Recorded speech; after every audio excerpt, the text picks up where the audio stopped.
तो hello class 12th students, अब हम इस वीडियो में स्टार्ट करेंगे। फाइनली बहुत सारे कमेंट आ रहे थे चैप्टर नंबर 7 स्टार्ट करो, चैप्टर नंबर 7, तो चलिए स्टार्ट कर दिया। Chapter number 7 integrals. ओके, तो सभी बच्चे अपनी अब पार्ट 2 बुक पार्ट 2 आप ओपन कर लीजिए। और जो बच्चे चैनल पे नए आए हैं बच्चों, मैं आपको इन्फॉर्म करना चाहता हूं कि इसके पहले या मैं सभी बच्चों को इन्फॉर्म करना चाहता हूं कि इंटीग्रल्स पढ़ने से पहले आपने चैप्टर नंबर 5 और chapter number 5 that is differential calculus बहुत अच्छी तरीके से फिनिश कर लिया होना चाहिए। अगर अभी तक आपने चैप्टर नंबर 5, 6 फिनिश नहीं किया है तो पहले आप उसको फिनिश करिए, ठीक है।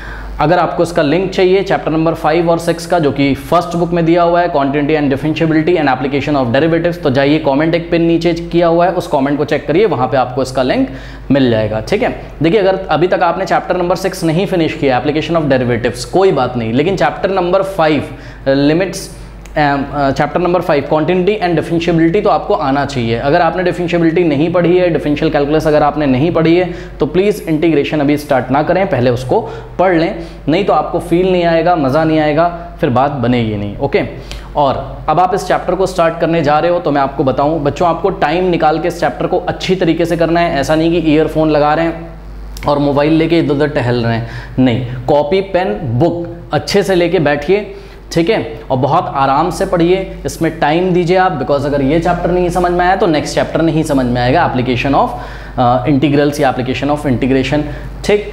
और अगर इंटीग्रल्स नहीं समझ में आया तो ऑब्वियसली आपको फिर डिफरेंशियल इक्वेशंस नहीं समझ में आएंगी, ठीक है। तो बहुत लंबा चेन है, सारा कैलकुलस का चेन है, तो प्लीज़ इसको आप टाइम निकाल के अच्छी तरीके से करिए, ठीक है। तो आइए स्टार्ट करते हैं। इंटीग्रल्स देखते हैं इसमें हमको क्या पढ़ना है। सबसे पहले बात करते हैं इंट्रोडक्शन की, ओके।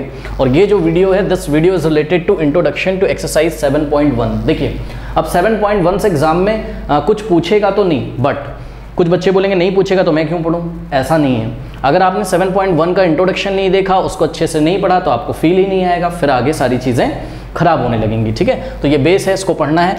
तो देखिए, इंट्रोडक्शन में बच्चों हमने क्या सोचा, हमने सोचा डिफरेंशियल कैलकुलस में हमने एक बहुत इंपॉर्टेंट बात पढ़ी थी। मान लीजिए कि मेरे पास एक फंक्शन है, देखिए एफ ऑफ एक्स एक फंक्शन है मेरे पास, और ये है एक्स स्क्वायर, ठीक है।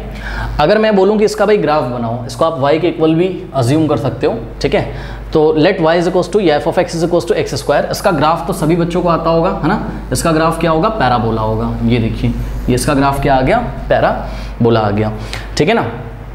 तो याद करिए, जब आप इसका डेरिवेटिव निकालते थे, यानी कि dy बाई डी एक्स जब आप फाइंड करते थे, तो इस dy बाई डी एक्स के बहुत सारे मीनिंग होते थे, ठीक है। जैसे कि इसका चैप्टर नंबर 6 में हमने पढ़ा था, इसका डेरिवेटिव चलो निकाल लो, सबको आता होगा 2x, ठीक है। अब देखिए, ये जो डेरिवेटिव आपने निकाला है किसका, y is equals to f of x is equals to x square का, तो इस फंक्शन का जो डेरिवेटिव निकाला है dy बाई डी एक्स, इसको हम लोग जानते थे कौन से नाम से, इसको हम बोलते थे कि भाई rate of change of y with respect to x। ये बात हम करते थे, rate of change of y with respect to x। या हमने आपको बताया था कि ये जो dy बाई डी एक्स है, it is nothing, it is the what, it is slope of the tangent, slope of the tangent to the curve, slope of the tangent to the curve f of x at any point x की आप कुछ भी value रख दीजिए, ठीक है। तो eight any point x, ठीक है। आइए इसको ग्राफ में देखते हैं। तो ये रहा f of x is equals to x square का ग्राफ। तो ये जो dy बाई डी एक्स आया है, जो कि 2x आया है, ठीक है, ये डिफरेंट पॉइंट पे, ये आपकी x एक्सेस है, ठीक है, x डैश, और ये है आपका y डैश, ठीक है। तो ये देखिए, यहाँ पर x कुछ ना कुछ होगा, ठीक है। तो इस x पे ये देखिए, ये जो स्लोप ऑफ द टेंजेंट है, स्लोप ऑफ द टेंजेंट का मतलब क्या, कि ये जो टेंजेंट हमने ड्रॉ किया है इस कर्व पे, ये टेंजेंट पॉजिटिव x एक्सिस से कितना एंगल बना रहा है, ठीक है। तो यही आपका dy बाई डी एक्स होता था, क्या, slope of the tangent of this curve at this point, ठीक है। इसी तरीके से इस पॉइंट पे भी हम एक टेंजेंट अगर ड्रॉ करें, तो इस टेंजेंट का स्लोप इस पॉइंट पे, इस पॉइंट के करस्पॉन्डिंग x होगा। तो यही बात हमने आपको बोली क्या, कि अगर आप x यहाँ पे बदलते जाओगे तो आपको लगातार अलग अलग पॉइंट पे slope of the tangent to the curve at any point x मिलता जाएगा। तो ये dy बाई डी एक्स का मीनिंग होता था, ठीक है। अब हमारे पास क्या कोई ऐसा तरीका है, अभी तक आपको कर्व दिया रहता था और आप क्या निकाल लेते थे, slope of the tangent to the curve, ठीक, एट एनी पॉइंट x। अब कोई तरीका है कि आप रिवर्स प्रोसेस में चले जाओ, मतलब आपको slope of the tangent to the curve given हो, यानी कि आपको dy by D x given हो और आपको ये पता करना हो कि भाई ये कौन से फंक्शन का dy/dx है, यानी कि ये कौन से फंक्शन का स्लोप ऑफ द टेंजेंट हमको गिवन है eight any point x। Okay, तो ये जो रिवर्स प्रोसेस है, इसी रिवर्स प्रोसेस को हम बोलते हैं कि इंटीग्रेशन करना। मतलब समझिए, मतलब ये है कि इस बार आपको ये गिवन है, ये क्या है, dy/dx गिवन है, यानी कि rate of change of given है, या आपको slope of the tangent given है। तो हम आपसे ये पूछना चाहते हैं कि ये जो स्लोप ऑफ टेंजेंट है, ठीक है, ये कौन से कर्व का स्लोप ऑफ टेंजेंट है, यानी कि आपको ये पता लगाना है कि ये ग्राफ कौन से फंक्शन का ड्रॉ किया गया है। तो जवाब तो आपके सामने है कि ये ग्राफ किसका ड्रॉ किया गया है, f(x) = x²। ग्राफ तो सभी को ड्रॉ करना आता है, x की वैल्यू रखते जाओ, f(x) की निकालते जाओ, तो कुछ आपको पॉइंट्स मिल जाएंगे, ठीक है, और वो पॉइंट्स को आप ज्वाइन कर दोगे तो ये कर्व आपको मिल जाएगा। देखिए, इसको अगर आप और थोड़ा गहनता से बच्चों सोचो तो कुछ ऐसी स्थिति होगी, देखिए जनाब, कुछ ऐसी स्थिति होगी, यहाँ पे मैं आपको करके दिखाता हूँ।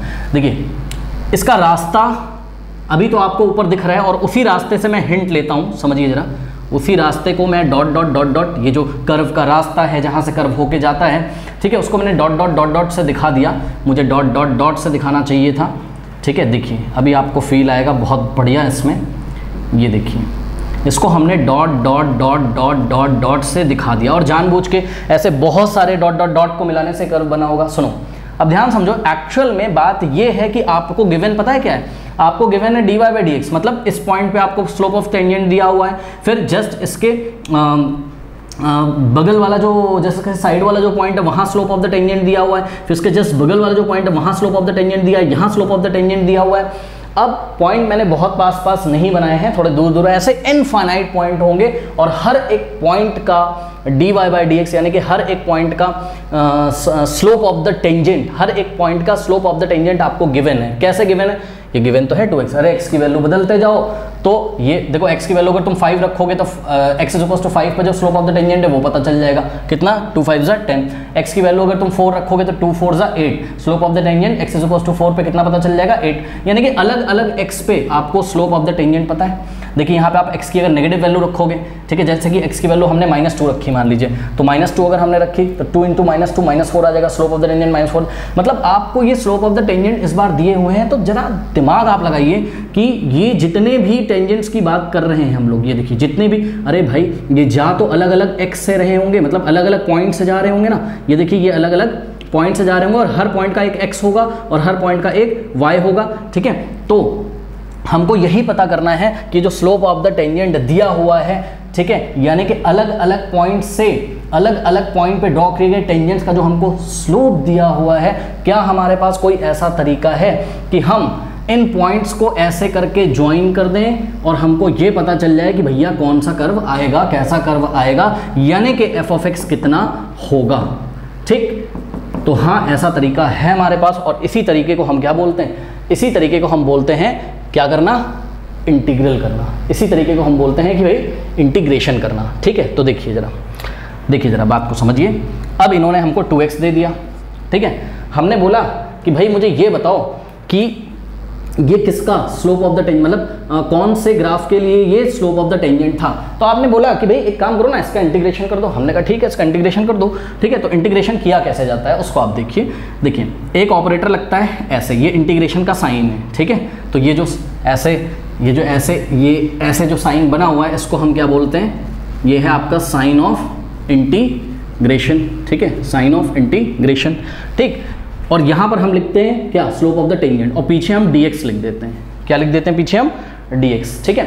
तो ये जो इंटीग्रेशन का साइन है और ये dx है, ठीक है, इन्हीं को हम बोलते हैं भाई ये ऑपरेटर है इंटीग्रेशन के। क्या है, ऑपरेटर। ऑपरेटर ऑपरेट करने का काम करता है। जैसे कि आपने देखा था कि जब हमने डेरिवेटिव पढ़ा था तो dy/dx हम लगाते थे y पे, याद है। तो ये जो dy/dx आप लगाते थे y पे, ये dy/dx ही तो ऑपरेटर होता था, किसका, डेरिवेटिव, मतलब डिफरेंशिएशन निकालने का ऑपरेटर होता था। इसी तरीके से इंटीग्रेशन निकालने का ऑपरेटर है, देखो ये जो ब्लू मार्कर से हमने बनाया है, ये वाला सिंबल और ये dx, ठीक है। अच्छा, अब इंटीग्रेशन करना किसका है, तो जवाब है इसका इंटीग्रेशन करना है। किसका, ये जो दिया हुआ है स्लोप ऑफ द टेंजेंट। तो जब इसका इंटीग्रेशन किया जाएगा तो जवाब पता है क्या आएगा, अभी मैंने आपको बताया कि स्लोप ऑफ द टेंजेंट का अगर हम इंटीग्रेशन कर दें, ठीक है, तो हमको जवाब मिल जाएगा कि कौन सा कर्व है जिसका ये slope of the tangent at any point है। यानी कि हमको जवाब क्या मिल जाएगा, हमको जवाब x² मिल जाएगा, ठीक है। अभी आप आगे देखोगे कि इसको एक्स स्क्वायर के साथ यहाँ पर एक कांस्टेंट c लगाया जाता है जिसको हम इंटीग्रेशन ऑफ कांस्टेंट बोलते हैं, ठीक है। तो उसको अभी हम देख लेंगे। अभी के लिए आप मान लीजिए कि c की वैल्यू कितनी है, 0 है, मान लीजिए। चलिए अभी आप c की वैल्यू अगर 0 है तो ये हो जाएगा एक्स स्क्वायर प्लस c की वैल्यू 0 रख दिए एक्स स्क्वायर। और अब हमको पता है क्या कि एक्स स्क्वायर का ग्राफ ऐसा आता है। तो आपको स्लोप ऑफ द टेंजेंट दिया हुआ था और आपने कर्व का पता लगा लिया कि भैया कौन से कर्व का स्लोप ऑफ द टेंजेंट हर एक x के लिए हमको दिया हुआ था, ठीक है। तो इस प्रोसेस को हम क्या बोलते हैं, इंटीग्रेशन करना। तो यहां पर अगर हम मोटी मोटी बात देखें तो ध्यान से चेक करिए, इसको हम पढ़ेंगे कैसे, इसको हम पढ़ेंगे इंटीग्रेशन ऑफ 2x dx और आंसर क्या आ गया एक्स स्क्वायर। तो सुनिए, जिसका आप इंटीग्रेशन करोगे यहां पर इसको हम इंटीग्रैंड बोलेंगे, इंटीग्रैंड, ठीक है। जिसका इंटीग्रेशन करोगे आप उसको इंटीग्रैंड बोलोगे, करेक्ट। और 2x का इंटीग्रेशन आया कितना है, एक्स स्क्वायर। अच्छा, इसको पढ़ा क्या जाएगा, this is the integration of 2x with respect to x, this is the integration of 2x with respect to x। अगर यहाँ dx लिखा है तो विद रिस्पेक्ट टू x माना जाएगा, अगर यहाँ d थीटा लिखा जाएगा तो विद रिस्पेक्ट टू थीटा माना जाएगा, ठीक है। अगर यहाँ dm लिखा हुआ है तो विद रिस्पेक्ट टू dm बोला जाएगा इसको, ठीक है। तो ये बात आपकी हो गई, ठीक है।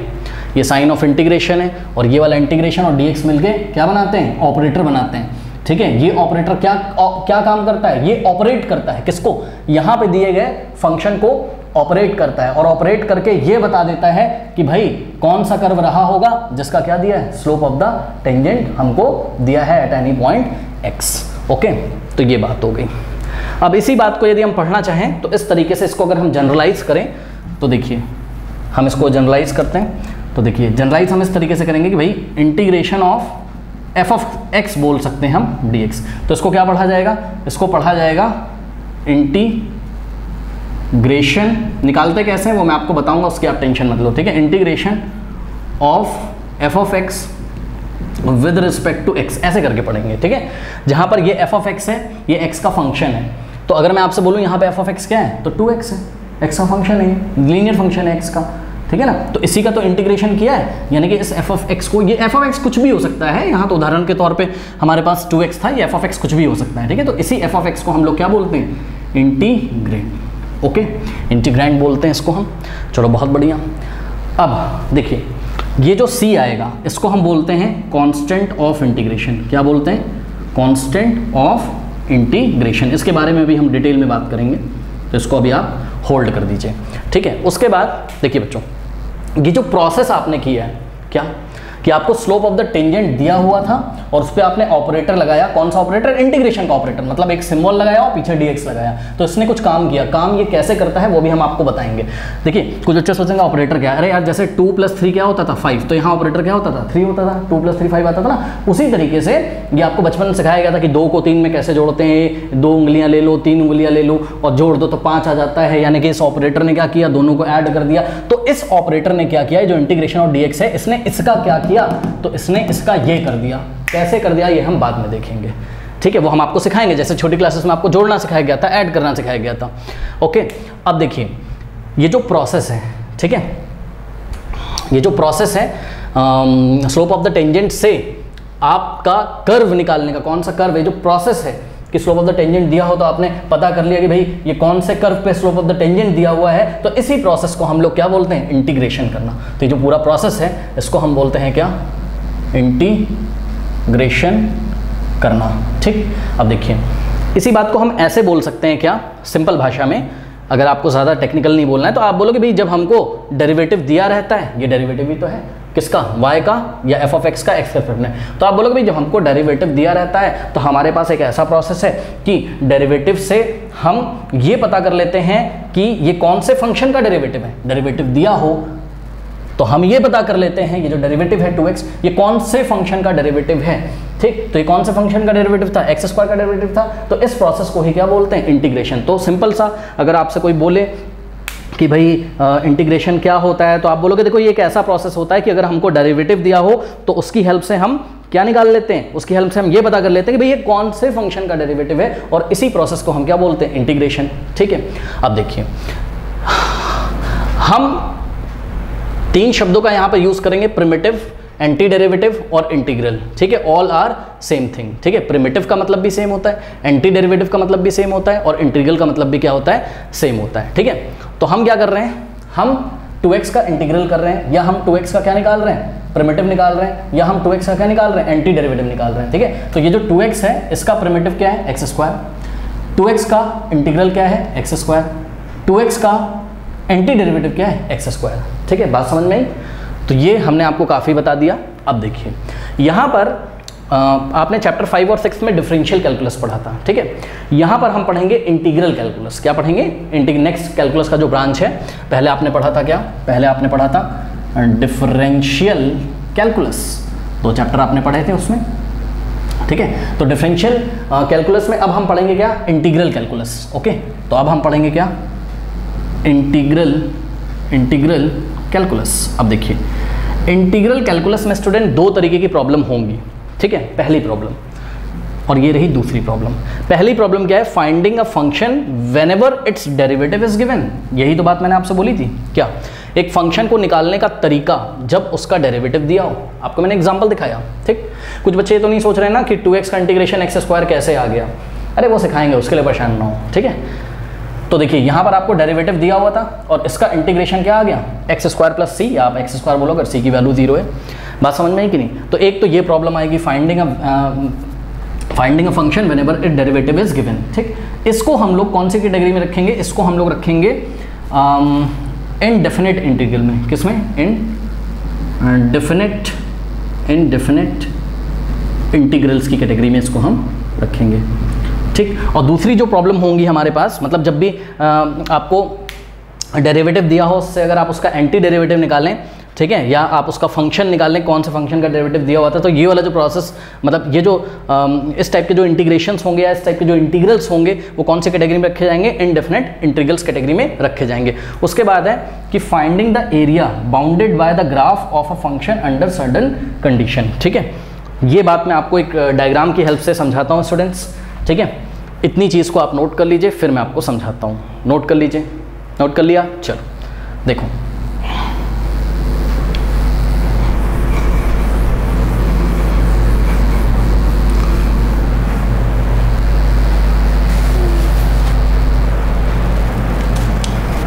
तो दूसरी जो प्रॉब्लम है स्टूडेंट्स, उसमें क्या होगा, आपके पास कोई कर्व होगा, किसी फंक्शन का कोई ग्राफ होगा।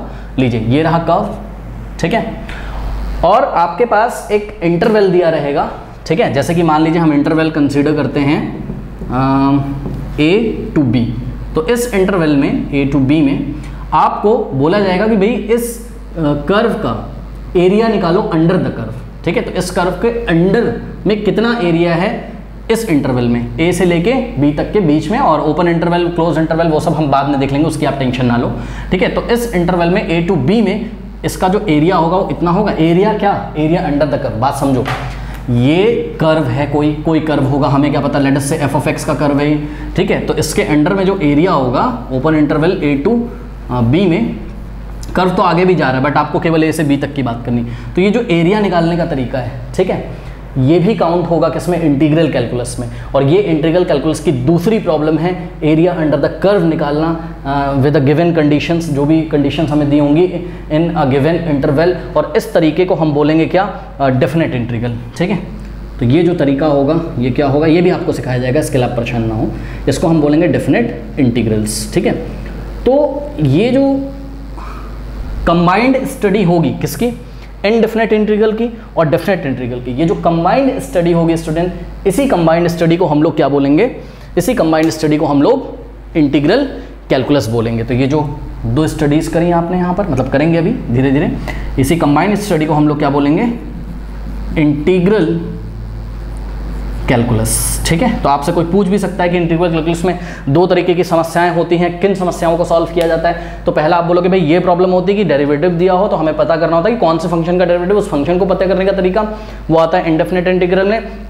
उसके बाद कोई फंक्शन का अगर हमें कर्व दिया हो, किसी फंक्शन का अगर हमें ग्राफ दिया हो, तो उस ग्राफ के अंडर में कितना एरिया आएगा किसी इंटरवल में, इस एरिया को निकालने का तरीका भी क्या क्या किस में आता है, इंटीग्रल कैलकुलस में। और ये जो तरीका है ये हमें कहाँ पढ़ना होता है, डेफिनेट इंटीग्रल्स में। ओके स्टूडेंट्स, तो इतनी चीज़ें पहले आप नोट कर लीजिए।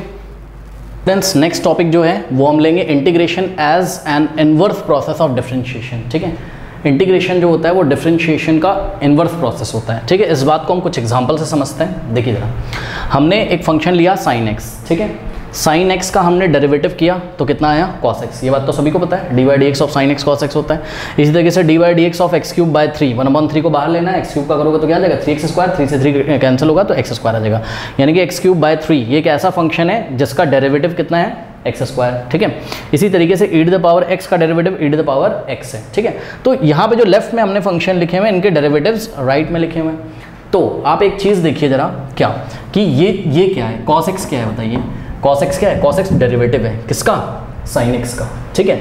तो हम क्या बोलेंगे कि sin x जो है वो एंटी डेरिवेटिव है किसका, cos x का। बात समझिए, ये जो cos x है ये आपको कब मिला है बताइए, ये आपको डिफरेंशिएट करने पर मिला है किसको, sin x को। जब आपने डिफरेंशिएट किया तो आपको cos x मिला, तो हम क्या बोलेंगे, हम बोलेंगे भाई sin x का जो डेरिवेटिव है वो क्या है, cos x है। मतलब sin x का जो डेरिवेटिव है वो क्या है, cos x है, ठीक है। तो sin x का जो डेरिवेटिव है, derivative of sin x is what, cos x। तो आपके पास एक रिवर्स प्रोसेस भी अभी होगा जो कि आपको अभी पढ़ाया जाएगा कि भाई अगर हम cos x से वापस sin x पे जाना चाहें तो हम बोलेंगे क्या कि sin x का डेरिवेटिव अगर डेरिवेटिव ऑफ sin x अगर cos x है, ठीक है, तो cos x का डेरिवेटिव नहीं बोलेंगे, अब हम cos x का एंटी डेरिवेटिव बोलेंगे। देखिए किसी प्रोसेस का अगर उल्टा करना होता है तो हम उस शब्द के आगे एंटी लगा देते हैं, है ना। तो derivative of sin x cos x है, तो anti derivative of cos x क्या हो जाएगा, sin x, यानी कि एंटी डेरिवेटिव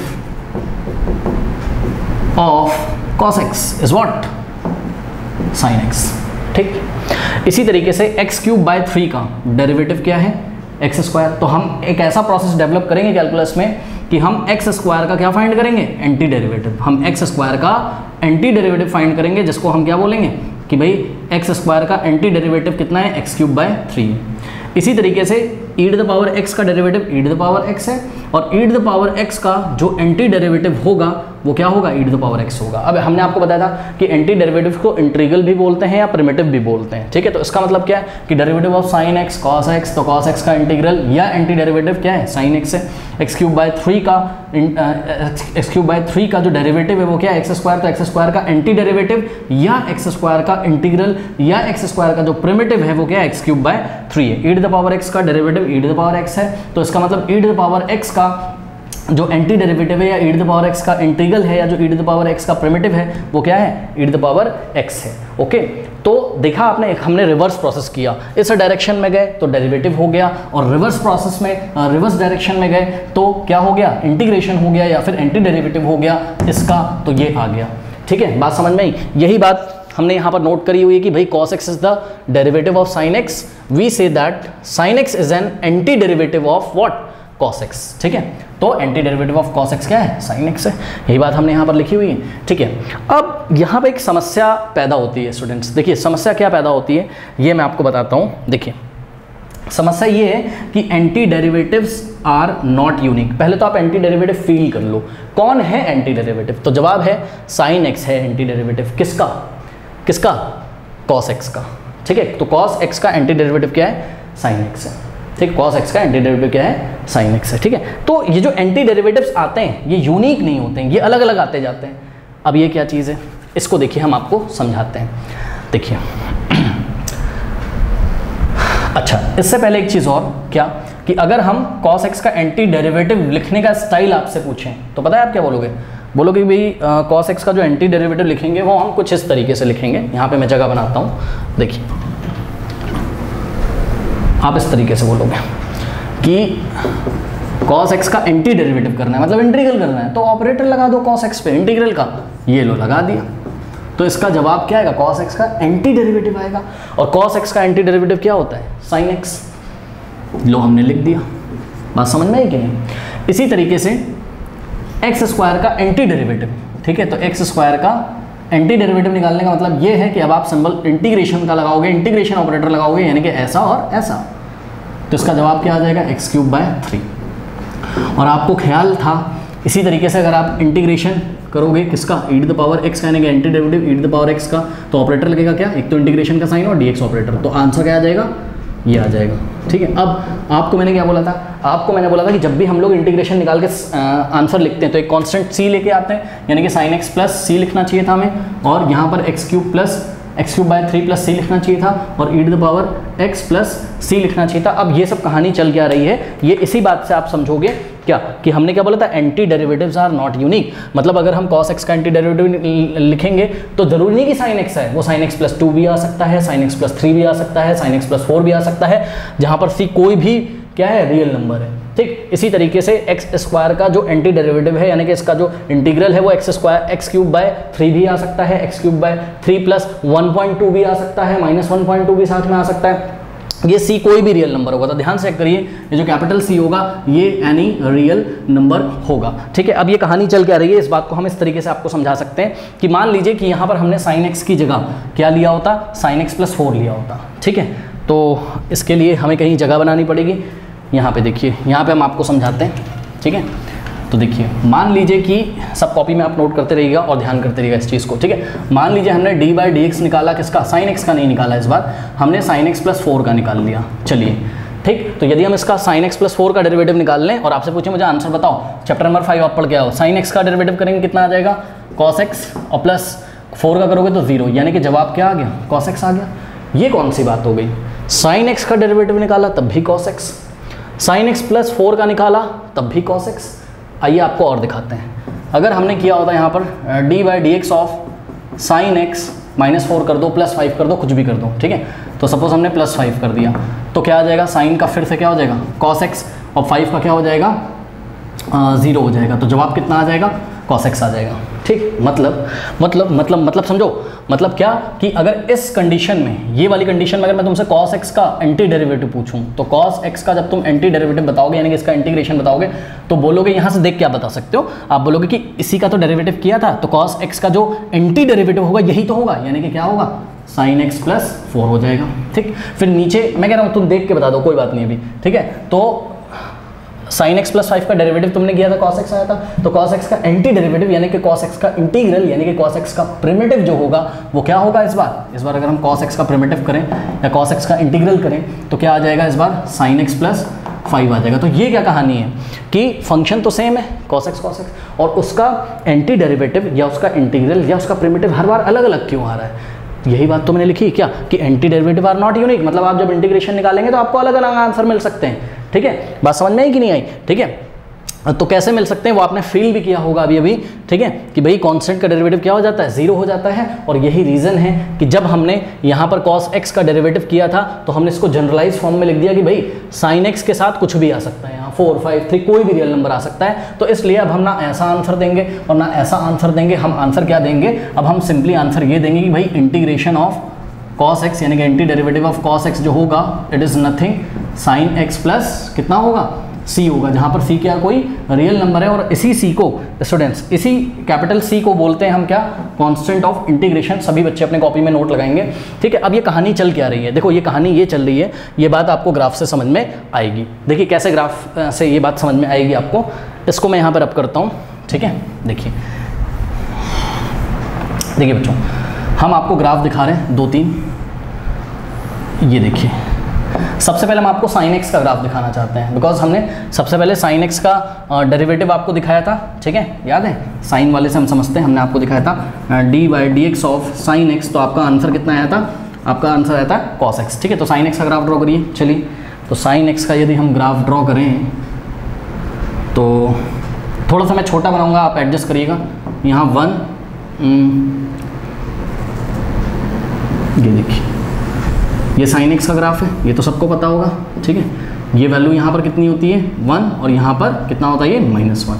ठीक है, इसकी रेंज क्या होती है sin x की, क्लोज इंटरवल -1 to 1। ठीक है, तो ये sin x का ग्राफ हो गया, बहुत बढ़िया। अगर मैं sin x प्लस 4 का ग्राफ पूछूं, ठीक है, सुनो, आपको अब कुछ बच्चे बोलेंगे हमें तो sin x प्लस 4 का ग्राफ नहीं आता। अरे भाई कोई बात नहीं आता है, आप देख तो सकते हो कम से कम। ठीक है, तो देखो sin x प्लस 4 का मैं बता दे रहा हूँ, टेंशन क्यों ले रहे हो। ठीक है, तो देखो sin x प्लस 4 का भी डेरिवेटिव क्या था, cos x था।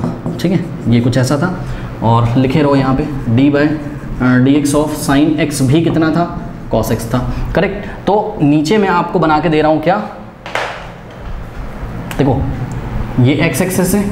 ठीक है, और ये क्या आपकी y एक्सिस, ठीक है। तो इसको थोड़ा सा और नीचे शिफ्ट कर लेते हैं, थोड़ा जगह की कमी है और जो मैंने लिखा है उसे मैं हटा नहीं सकता हूँ, बहुत इंपॉर्टेंट है, ठीक है। ये कुछ ऐसा, चलो ये ऑरिजिन आपका 0, यहाँ कहीं 4 आता होगा, तो पता है आपको sin x + 4 का ग्राफ पता है कहाँ से आएगा, 4 से जाएगा, कुछ इस तरीके से, ये कुछ इस तरीके से जाता है। ये एग्जैक्ट ग्राफ नहीं है बच्चों, ठीक है, मैं भी अंदाजे से बना रहा हूँ। ये तो ये किसका ग्राफ है, ये है आपका किसका ग्राफ, sin x का। ये किसका ग्राफ है, sin x + 4 का। क्या खासियत है, दोनों ग्राफ बच्चों पीरियोडिक है, सिमिलर ग्राफ है दोनों, ध्यान से चेक करो, एक जैसा तो नहीं है बट सिमिलर है, दोनों में सिमिलरिटी है, लगभग एक जैसे दोनों ग्राफ लग रहे हैं। मतलब अगर हम आपको बोलें कि sin x है, ठीक है, ये देखिए ये sin x और sin x + 4 क्या सेम फैमिली ऑफ कर्व को दिखा रहे हैं, हाँ सेम फैमिली ऑफ कर्व को दोनों दिखा रहे हैं, दोनों सेम फैमिली ऑफ कर्व में आते हैं, किसमें, साइन फैमिली के ग्राफ में दोनों आते हैं। बात समझ में आई कि नहीं आई?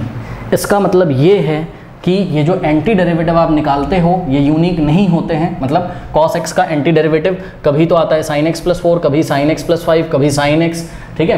तो इसका मतलब जब ये cos x का आप एंटी डेरिवेटिव निकाल रहे हो तो आपको sin x फैमिली वाले बहुत सारे ग्राफ मिलते जाएंगे स्टूडेंट्स। यानी कि अगर हम sin x + 5 निकालते तो यहाँ कहीं 5 आता, ठीक है, तो वो ग्राफ कहाँ से जाता, ये देखो ऐसे 5 से जाता, तो वो इसी के तो सिमिलर होता। यानी कि एक बहुत इंपॉर्टेंट बात आपको पता चली है क्या, कि एंटी डेरिवेटिव जब हम निकालते हैं किसी फंक्शन का तो वो यूनिक नहीं होता है, लेकिन जो भी आंसर आता है, जो भी आंसर आता है, ठीक है, आंसर हमारा यहाँ पर क्या आ रहा है, देखिए sin x + 4 आ रहा है, sin x + 5 आ सकता है, sin x + 6 आ सकता है, sin x + c कोई भी रियल नंबर होता है। इसका मतलब हमको एक फैमिली ऑफ कर्व मिलता है। जब हम एंटी डेरिवेटिव निकालते हैं किसी फंक्शन का तो हमको जवाब में क्या मिलता है, फैमिली ऑफ कर्व मिलता है, ठीक है। इसी बात को अगर हम जनरलाइज यहाँ पर करें, एक एग्जांपल से मैंने आपको यहाँ पर समझाया है, ठीक है। देखिए ये जनरलाइज किया हुआ है एनसीईआरटी में, तो ये बात आपको पता होनी चाहिए। कह रहा है कि there is a function f of x, मान लिया हमारे पास कोई फंक्शन क्या है, capital F of x, such that ध्यान से चेक करिए, इस तरीके से, जैसे कि आपके पास यहाँ पर फंक्शन क्या था, sin x, ठीक है, याद है आपके पास फंक्शन क्या था, कहाँ गया, sin x, ठीक है। तो इसी को हम बोल रहे हैं कि भाई हमारे पास कोई फंक्शन क्या है, f ऑफ x है, ठीक है। फिर आपने बोला कि d/dx of f of x क्या आता है, स्मॉल f ऑफ x आता है। ध्यान चेक करो, ये कैपिटल F ऑफ x एक अलग फंक्शन है, स्मॉल f ऑफ x अलग फंक्शन है, where x belongs to the interval i, ठीक है। किसी इंटरवल में हम बात कर रहे हैं तो वो सब छोड़ो, आप इसको इग्नोर करो, ठीक है। तो कह रहा है कि अगर कोई फंक्शन f ऑफ x है और उसका डेरिवेटिव कितना आ रहा है, f ऑफ x आ रहा है, ठीक। Then for any arbitrary real number c, अगर हमारे पास कोई कैपिटल c हो, आर्बिट्री रियल नंबर हो, c आप कुछ भी चूज कर सकते हो, जिसको हम कॉन्सेप्ट ऑफ इंटीग्रेशन भी बोलेंगे।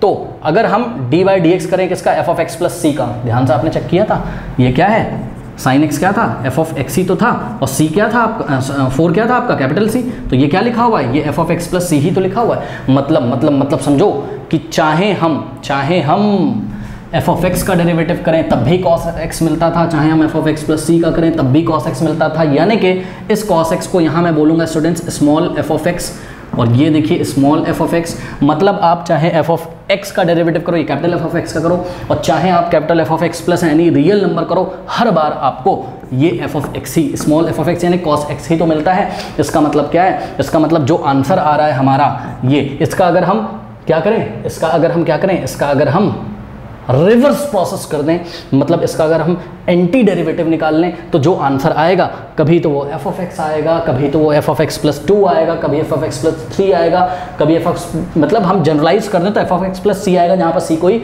रियल नंबर हो सकता है। इसलिए इस f ऑफ x का जो एंटी डेरिवेटिव है वो यूनिक नहीं है स्टूडेंट्स। इसलिए हमने इस f ऑफ x का जब एंटी डेरिवेटिव किया, ये f ऑफ x क्या था आपका, cos x था, ठीक है, एग्जांपल लेके समझा रहा हूँ। तो cos x का जब आपने एंटी डेरिवेटिव किया यानी कि इसका इंटीग्रेशन किया, तो ध्यान से चेक करिए, जब इसका इंटीग्रेशन किया तो जवाब क्या आया, जवाब ये आया कि भाई f ऑफ x तो मिलेगा, capital F of x, because इसी का डेरिवेटिव ऐसा था, और साथ में क्योंकि आप कंफर्म नहीं हो किसके साथ कोई कांस्टेंट था कि नहीं, तो आपने, क्योंकि भाई कांस्टेंट का डेरिवेटिव 0 हो जाता है ना, तो इसके साथ आपने कैपिटल C लगा दिया, जिस कैपिटल C को आप क्या बोलोगे, कॉपी में नोट करोगे, कांस्टेंट ऑफ इंटीग्रेशन। इसलिए हमने यहाँ नोट लगाया है क्या, कि anti derivative are not unique. अगर किसी फंक्शन का एंटी डेरिवेटिव निकाला जाए तो ये यूनिक नहीं होता है, ये f ऑफ x + c होता है। अब समझिए भाई, आप c की वैल्यू चेंज करते जाइए, कैपिटल C आप चेंज करते जाइए। यहाँ पर मैंने तुमको एग्जाम्पल दिखाया, देखो ध्यान से, ये जो साइन एक्स था यही तुम्हारा कैपिटल एफ ऑफ एक्स था, ठीक है, और यहाँ साइन एक्स प्लस 4 यानी कि capital F of x plus 4, ठीक है, और ये जो ऊपर वाला ग्राफ है जो 5 से पास कर रहा है, ठीक है, ये क्या है तुम्हारा साइन एक्स प्लस 5 यानी कि एफ ऑफ एक्स प्लस 5 है, ठीक है। तो ये जो F of x plus 4 F of x plus 5 यानी कि सिंपल भाषा में हम बोलें, जनरलाइज करें तो ये जो एफ ऑफ एक्स प्लस सी आ रहा है, ये क्या दिखा रहा है, ये भैया आपको एफ ऑफ एक्स प्लस सी क्या दिखा रहा है, this denotes family of anti derivatives of F of x, family of anti derivative of F of x. इस एफ ऑफ एक्स का एंटी डेरिवेटिव जो आता होगा, तो एफ ऑफ एक्स का एंटी डेरिवेटिव आता क्या है, कैपिटल एफ ऑफ एक्स, उसकी फैमिली को दिखाता है। यानी कि एफ ऑफ एक्स में आप सी जोड़ लो, यहां से देख लो, ये जो आपका एफ ऑफ एक्स है, क्या स्मॉल एफ ऑफ एक्स जो है cos x था, इसी का जो एंटी डेरिवेटिव आएगा यानी कि sin x, इसकी फैमिली को दिखा देगा कौन, जो आंसर आता है हमारा F of x plus C. तो इसकी तो फैमिली देखो, अब इसमें तो पता नहीं कितने करवाएंगे, ये देखो ये भी होगा, ठीक, अब पता नहीं कितने आएंगे, ये भी होगा, सब तो साइन के ग्राफ है। आप यहाँ पे सी की वैल्यू बदलते जाओ, अलग अलग ग्राफ आपको मिलते जाएंगे, ठीक है। और यही टॉपिक हमको नेक्स्ट पढ़ना था, क्या कि geometrical meaning of definite integral क्या होता है, ठीक है। डेफिनेट इंटीग्रल का ज्योमेट्रिकल मीनिंग भैया यही होता है, क्या कि अगर आपको किसी फंक्शन का आप क्या निकालते हो, किसी फंक्शन का अगर आप एंटी डेरिवेटिव निकालते हो, तो ये जो एंटी डेरिवेटिव आता है, ठीक है, ये जो एंटी डेरिवेटिव आता है F of x, capital F of x plus C, ये क्या दिखाता है आपको, ये फैमिली ऑफ कर्व्स दिखाता है। किसकी family of curves, anti derivative of F of x की फैमिली ऑफ कर्व, मतलब जिसका आपने एंटी डेरिवेटिव निकाला उसका फैमिली ऑफ कर्व को ये दिखाता है। ओके, तो आशा करते हैं आपको ये सब बातें समझ में आई होंगी और अब आपको समझ में आ गया होगा कि ये कैपिटल सी हम क्यों लगाते हैं। अब ये दोनों एग्जाम्पल मैंने आपको नहीं समझाए हैं, ओके, क्यों नहीं समझाए हैं ये, क्योंकि obviously e to the power x का जो भी ग्राफ आता होगा, ठीक, तो इसका इंटीग्रेशन क्या है, e to the power x plus C. तो e to the power x plus C का मतलब अब आप समझ रहे होगे क्या, कि e to the power x plus C का मतलब सी की वैल्यू बदलते जाओ, आपको अलग अलग फैमिली ऑफ कर्व मिलते जाएंगे e to the power x वाले, यानी कि ये जो e to the power x का एंटी डेरिवेटिव है वो फैमिली ऑफ कर्व देगा किसका, e to the power x plus C का, ठीक। इसी तरीके से ये जो एक्स स्क्वायर है, ठीक है, एक्स स्क्वायर का एंटी डेरिवेटिव अगर आप निकालोगे, एंटी डेरिवेटिव मतलब इसका अगर इंटीग्रेशन निकालोगे तो जो आंसर आएगा वो एक्स क्यूब बाय 3 आ रहा है, ठीक है, प्लस सी। तो सी की वैल्यू बदलते जाओ, आपको अलग अलग क्यूबिक पॉलिनोमियल के ग्राफ मिलते जाएंगे, ठीक है। तो एक्स स्क्वायर का जो एंटी डेरिवेटिव है वो इस फैमिली ऑफ कर्व को बता रहा है, ठीक है। तो इसको आप नोट कर लीजिए इतना। Student, next topic is very छोटा टॉपिक और आपको भी पता है कि geometrical interpretation of indefinite integral क्या होता है, ठीक है। तो लेट हमने एक फंक्शन लिया f of x, small f of x is equals to 2x, ठीक। तो अगर हम इस फंक्शन का इंटीग्रेशन निकालें, यानी कि integration of F of x d x, तो ये आप क्या कर रहे हो, ये आप एंटी डेरिवेटिव फाइंड कर रहे हो किसका, एफ ऑफ एक्स का, यानी कि 2x का, ठीक है। तो आएगा क्या, यहाँ पर आएगा एफ ऑफ एक्स प्लस सी आएगा। तो आइए देखते हैं जरा, integration of F of x कितना है आपका, 2x है, ठीक है। तो इस 2x का और इस 2x को आप इंटीग्रेंड बोलोगे, इंटीग्रेंड जिसका इंटीग्रेशन करते हैं उसको इंटीग्रेंड बोलते हैं, ठीक है। तो इसका आंसर क्या आएगा, अभी मैंने आपको दिखाया था इसी वीडियो में, इसका जो आंसर आएगा वो आएगा क्या, एक्स स्क्वायर प्लस सॉरी इसका आंसर आएगा क्या, एक्स स्क्वायर आएगा, ठीक है ना।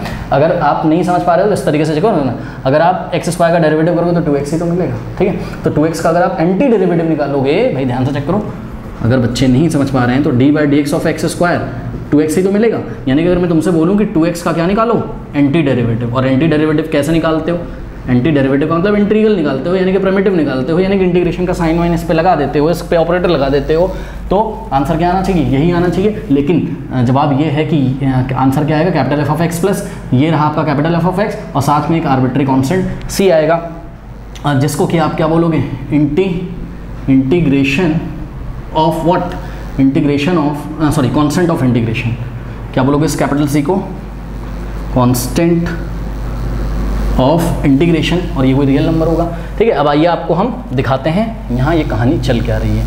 देखिए ये कहानी ये चल रही है कि देखिए अगर हम c की वैल्यू 0 पुट करें, तो c की वैल्यू यदि हम 0 पुट करते हैं, ठीक है, तो आपका इंटीग्रेशन ऑफ 2x dx क्या आ जाएगा, c की वैल्यू 0 पुट करो, एक्स स्क्वायर आ जाएगा, सही है। तो एक्स स्क्वायर का कर्व तो सभी को पता होगा, हाँ, एक्स इज इक्वल्स टू 0 और वाई इज इक्वल्स टू 0 से जाता है, ये हो गया एक ऐसा पैराबोला, करेक्ट।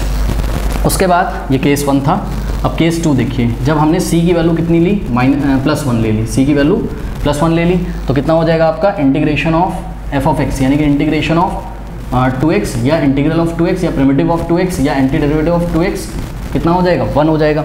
यानी कि आपका ये जो ग्राफ है ये शिफ्ट हो जाएगा कहाँ से, 1 से, y एक्सिस पे 1 पे शिफ्ट हो जाएगा ये, ठीक है 3 4, ठीक। इसी तरीके से -1 है यहाँ, और यहाँ -2 है कहीं, यहाँ -3 है कहीं, ठीक है। तो चेक कर लीजिए क्या, अब सॉरी एक चीज़ मेरे से गलती हो गई, आंसर क्या आना चाहिए था, x² + c की वैल्यू 1 रखेंगे तो x² + 1 का ग्राफ, ये किसका ग्राफ है, ये है x² का ग्राफ। अब x² + 1 का ग्राफ कहाँ से जाएगा, सबको पता है +1 है, मतलब y एक्सिस की पॉजिटिव डायरेक्शन में 1 पे शिफ्ट हो जाएगा, तो उसको पैरेलली शिफ्ट कर दीजिए, तो ये ग्राफ ऐसे करके आएगा। पैरेलली शिफ्ट कर देने का मतलब आप समझ रहे हो ना, ये डिस्टेंस इसके बीच की हमेशा क्या रहेगी, सेम। मेरा ठीक से बन नहीं पाया है, पैरेलल होने चाहिए कर्व, हमेशा दोनों कर्व के बीच की डिस्टेंस सेम होनी चाहिए, ठीक है। इसी तरीके से केस 3, यदि हम क्या ले लें, c की वैल्यू 2 ले लें, ठीक है, तो f ऑफ x का जो डेरिवेटिव है, यानी कि सॉरी 2x का जो इंटीग्रेशन है, अब वो कितना आ जाएगा, वो आ जाएगा x² + c की वैल्यू कितनी पुट करोगे, 2, करेक्ट। तो ये ग्राफ शिफ्ट हो जाएगा, कहाँ से जाएगा ये 2 से। इसी तरीके से आप जब केस नंबर 4, अब कुछ नेगेटिव वैल्यू ले लेते हैं, केस नंबर 4 में यदि c की वैल्यू हम -1 ले लें, ठीक है, तो जो हमारा आंसर आएगा इंटीग्रेशन ऑफ 2x का dx = x² और प्लस c आया था, c की वैल्यू -1 रखो, ठीक है -1, ठीक। तो ये -1 रखोगे तो ये कर्व ऐसे करके -1 से -1 पे शिफ्ट हो जाएगा y की नेगेटिव डायरेक्शन में, और रहेगा ये पैराबोला ही। शेप कैसा है इसका, पैराबोला। c की वैल्यू -2 रखो, ठीक है।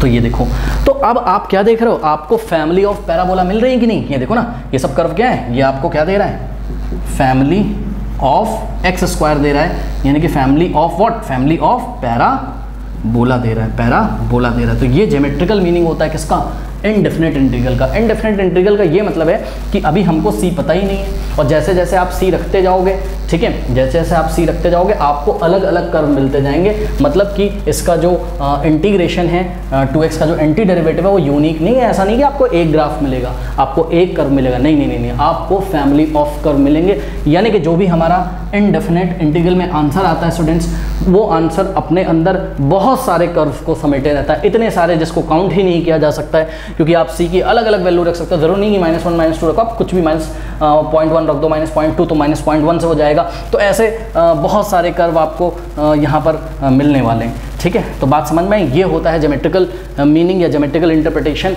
इंटरप्रिटेशन मतलब क्या बात आपने समझी है, किससे, इनडेफिनेट इंटीग्रल से क्या निकल के आता है, क्या आपने समझा है। ठीक उसी तरीके से जैसे कि डेरिवेटिव का मतलब क्या होता था, याद करिए कि डेरिवेटिव का मतलब होता था, मान लीजिए कोई कर्व है, डेरिवेटिव का मतलब क्या होता था, dy/dx का मतलब slope of the tangent at a given point. ठीक उसी तरीके से कि अगर आपको यहाँ पर कोई फंक्शन दिया है, उसका एंटी डेरिवेटिव, उसका इंटीग्रल, उसका प्रिमिटिव अगर आप निकाल रहे हो, तो वो आपको क्या जानकारी देता है, वो आपको जानकारी देता है किसके बारे में, फैमिली ऑफ कर्व्स के बारे में। फिर से बता दे रहा हूँ, ये जो आंसर आता है यानी कि F ऑफ x + c, ये आंसर आपको जानकारी देता है किसके बारे में, ये आपको जानकारी देता है किसके बारे में, फैमिली ऑफ कर्व्स के। ये लिखा तो हुआ है यार, फैमिली ऑफ कर्व्स के बारे में, ठीक है। तो आशा करते हैं ये बातें आपको समझ में आई होंगी, नोट कर लीजिए। नाउ स्टूडेंट्स देखिए, अब यहाँ पर हमने डेरिवेटिव्स लिखे हुए हैं कि भाई इस फंक्शन का डेरिवेटिव ये आता है, इसका ये आता है, इसका ये आता है, ठीक है। और ये हमने एंटी डेरिवेटिव्स या इंटीग्रल्स लिखे हुए हैं, ठीक है। अब यहाँ पे एक्चुअल में क्या पढ़ाया जा रहा है एनसीईआरटी में, ये पेज नंबर 290 है, सभी बच्चे ओपन करके उसको देख सकते हैं, ठीक है। ये सब आपको लर्न करना है, ठीक है। और लर्न कैसे होगा, क्वेश्चन करते करते हो जाएगा, ज़्यादा टेंशन नहीं लेना है, ठीक है। थोड़ा सा यहाँ पे समझ लीजिए, क्वेश्चन करते करते हो जाएगा, मैं आपको याद करने का तरीका भी बताऊँगा। तो देखिए पहला जो है वो है dy/dx ऑफ, हमने डेरिवेटिव निकाला किसका, x की पावर n+1/n+1 का, ठीक है। तो भाई निकालते हैं जरा, कैसे निकालेंगे, देखिए dy/dx ऑफ x⁻n+1 और whole divided by what, n+1, जहाँ पर n क्या है, n-1 के अलावा कुछ भी हो सकता है, ठीक है। n is not equals to -1, n की वैल्यू -1 नहीं है, ठीक है, बिकॉज -1 आप रखोगे तो नीचे 0 हो जाएगा और नॉट डिफाइंड हो जाएगा। और भी उसके कारण है, वो हम लॉग वाले में देखेंगे, उसको छोड़ो अभी। देखो अगर हम बोले इसका डेरिवेटिव करो तो n तो भाई कोई नंबर है, यानी कि 1/n+1 तो बाहर आ जाएगा, 1/n+1 तो बाहर आ जाएगा। डेरिवेटिव आप इसका करोगे किसका, x की पावर n+1 का, और डेरिवेटिव आपने क्या पढ़ा था कि भाई पावर आगे आ जाती है, यानी कि n+1 आगे आ जाएगा और क्या करते थे, x की पावर जो भी होती थी उसमें से 1 माइनस कर देते थे, ठीक है। तो x की पावर n+1 में से 1 माइनस कर दिया हमने, तो ये तो कट जाएगा n+1 से n+1 और यहाँ पे -1 से -1 तो x की पावर n आ गया। इस तरीके से इसका डेरिवेटिव x की पावर n होता था। तो अगर हम आपसे बोलें कि भाई x की पावर n का एंटी डेरिवेटिव बताओ, तो x की पावर n का एंटी डेरिवेटिव यानी कि x की पावर n का जो इंटीग्रल होगा स्टूडेंट्स, तो x की पावर n का इंटीग्रल लिखने का तरीका क्या, ऑपरेटर लगा दो, इंटीग्रेशन का साइन, पीछे dx लगा दो, इसको क्या पढ़ेंगे, this is the integration of x की power n with respect to x, क्योंकि dx लिखा हुआ है यहाँ, ठीक है। तो this is the integration of x की पावर n या x to the power n with respect to x। और इसको हम कैसे करेंगे, तो जवाब है ये हम उतार देंगे एज इट इज। लो भाई इसका एंटी डेरिवेटिव यही तो होगा, यहाँ पे हमने इसको कॉपी कर दिया। अब देखिए इसको याद कैसे करते हैं स्टूडेंट्स, इसको मैं अभी आपको एक क्वेश्चन भी करके दिखाता हूँ। इसको इस तरीके से याद करते हैं कि x की पावर n का जो इंटीग्रेशन होता है वो क्या होता है, x की पावर जो भी होती है उसमें 1 ऐड कर दो और जो आ जाए उसी से डिवाइड कर दो, मतलब n में 1 ऐड कर दो और जो आ जाए उसी से डिवाइड कर दो। ऐसे करके हम लोग इसको याद करते हैं, ठीक है। n-1 नहीं होना चाहिए, ये हमने आपको बताया, क्योंकि अगर n-1 हो जाएगा, ठीक है, तो आप ध्यान से चेक करिए, ये जो इंटीग्रेशन है आपका यही चेंज हो जाएगा। कैसे हो जाएगा मैं बता रहा हूँ, इंटीग्रेशन ऑफ x की पावर -1 dx हो जाएगा ये, ठीक है ना। और इसका मतलब क्या है, इसका मतलब x की पावर -1 को अगर नीचे भेजोगे तो 1/x हो जाएगा, यानी कि 1/x का इंटीग्रेशन। और 1/x का इंटीग्रेशन के बारे में अभी हम आगे बात करेंगे, तो उसकी आप टेंशन ना लीजिए। 1/x का integration log of mod of x होगा, उसके बारे में डिस्कस करेंगे, उसको आप छोड़ो। इसलिए n की वैल्यू -1 अभी नहीं होनी चाहिए, ठीक। अब आइए हम 1-2 क्वेश्चन आपको करके दिखा देते हैं, बहुत छोटे छोटे। देखिए एग्जाम्पल के तौर पर इंटीग्रेशन ऑफ x की पावर 3 हमसे पूछा गया, ठीक है।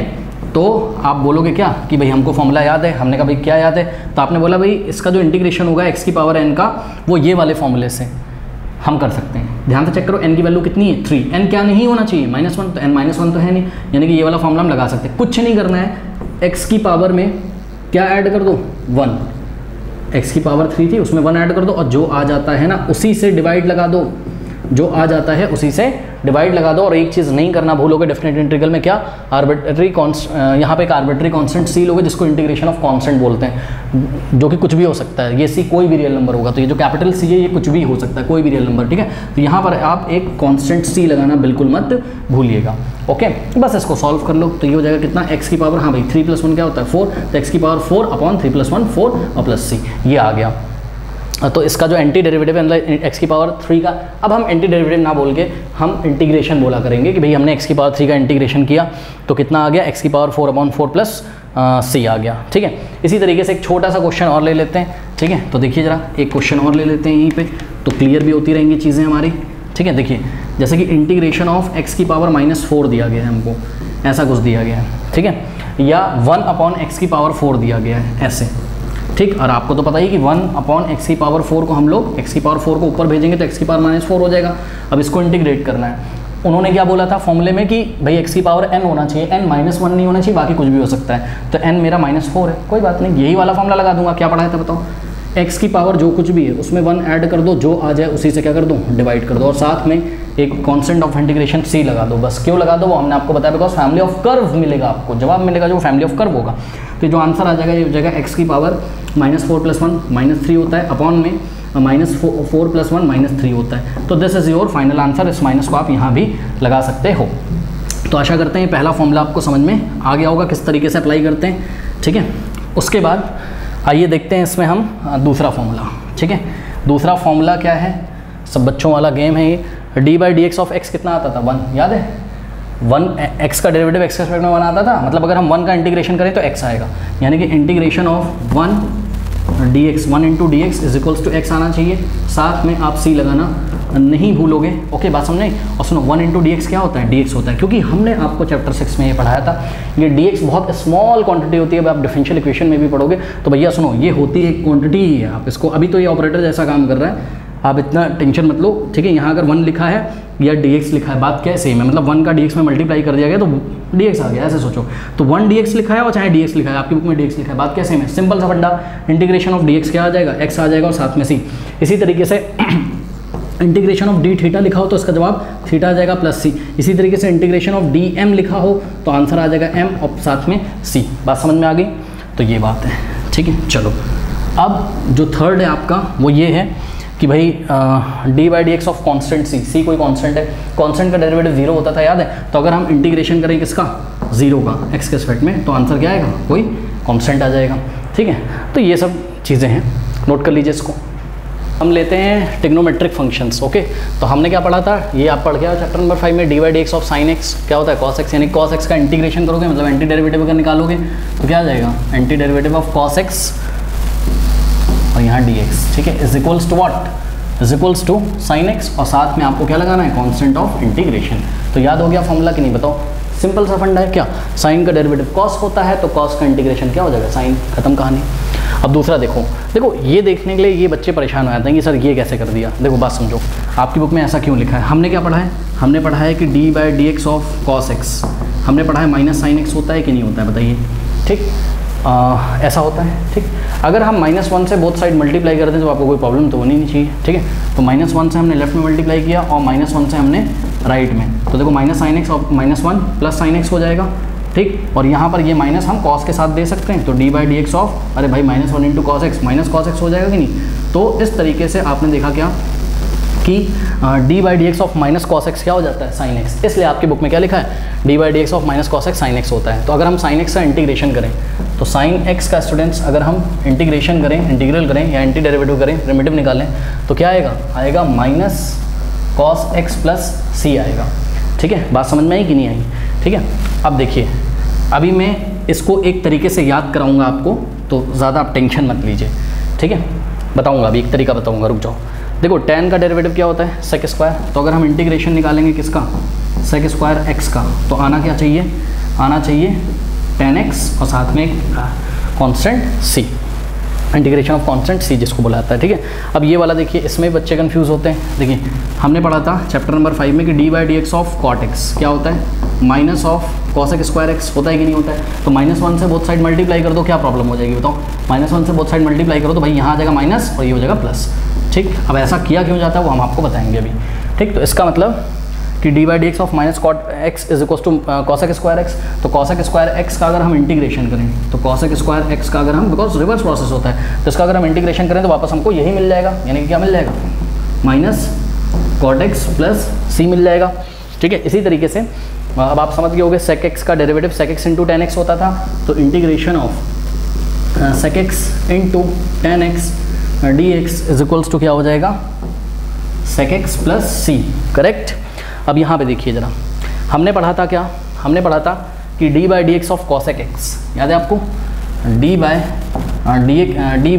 D x of what, cosec x, chapter number 5 में हमने पढ़ा था, ये होता था minus cosec x into cot x, तो बोथ साइड -1 से मल्टीप्लाई कर दो तो क्या हो जाएगा, यहाँ माइनस आ जाएगा और यहाँ प्लस, यहाँ माइनस हो गया, d by D x of minus cosec x equals to cosec x into cot x, यानी कि integration of what, cosec x into cot x d x is equals to minus cosec square x और साथ में plus, sorry not cosec square, ठीक है, क्योंकि देखो जैसे कि सेक का क्या होता था आपका, सेक का कहाँ गया, सेक का sec x into tan x होता था, वैसे ही कॉसेक का minus cosec x into cosec होता था। ठीक है, minus cosec x into cot x होता था, बोथ साइड -1 से मल्टीप्लाई करके ऐसा हमने बना लिया।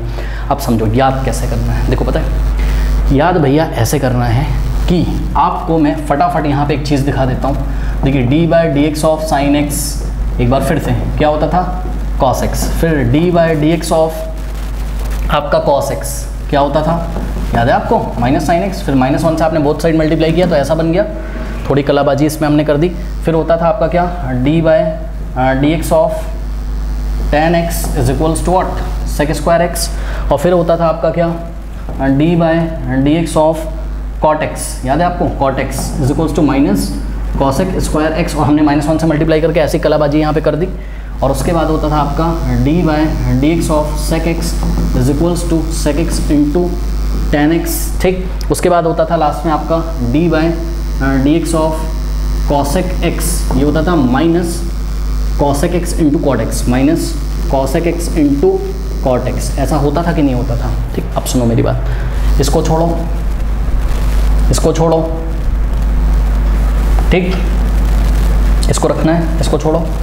अब देखो जरा 1 2 3 4 5 6, हाँ भाई याद करने का तरीका देखो, सुनो, याद करो जब हम डेरिवेटिव निकालते थे, जो हमारा फंक्शन जब सी से स्टार्ट होता था, मतलब हमारा जब क्वेश्चन सी से स्टार्ट होता था तो हमारा आंसर माइनस में आता था। याद है आपको? कॉस का होता था माइनस, मैंने आपको पढ़ाया था ये चीज़ कि जब हमारा क्वेश्चन सी से स्टार्ट हो तो आंसर हमारा माइनस में आता है। देखिए क्वेश्चन सी से स्टार्ट, आंसर माइनस में आया, क्वेश्चन सी से स्टार्ट, आंसर माइनस में आया। इंटीग्रेशन में क्या होता है कि अगर मेरा आंसर सी से स्टार्ट हो रहा है तो मैं माइनस लगाऊंगा। ये देखो जरा, मेरा यहाँ पे आंसर क्या है, साइन एक्स, ये तो एस से स्टार्ट हो रहा है। यहाँ पे मेरा आंसर क्या आ रहा है, मतलब मेरा आंसर माइनस कॉस एक्स आ रहा है, तो माइनस कॉस कॉस कॉस सी से स्टार्ट होता है, इसलिए इसके आगे क्या लगा हुआ है, माइनस। फिर मेरा आंसर आया tan x, इसको छोड़ो आप, ठीक है।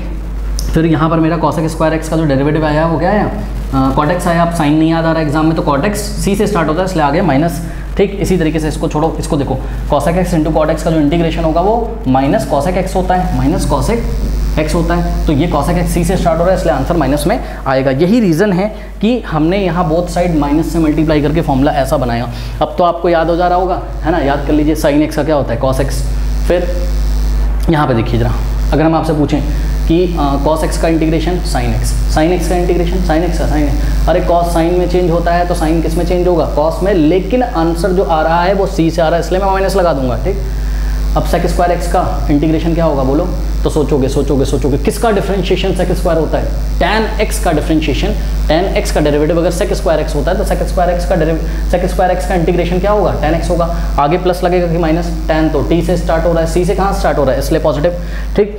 फिर हम क्या बोलेंगे आपसे, हम बोलेंगे भाई cos x स्क्वायर एक्स का हमको आप इंटीग्रेशन बताइए या इंटीग्रल बताइए क्या आएगा। तो आप थोड़ा सोचोगे, बोलोगे कि भाई cos x स्क्वायर एक्स किसका डेरिवेटिव होता था, तो आप सोचोगे cos x स्क्वायर एक्स तो डेरिवेटिव होता था किसका, cot x का, है ना। हालांकि cot x का derivative minus cos x square x होता था, कोई बात नहीं, फिर भी थोड़ा रिलेशन आपको याद है कि cos x स्क्वायर एक्स का जो cos x स्क्वायर एक्स किसका डेरिवेटिव होता था, cot x का, बात समझ में आई।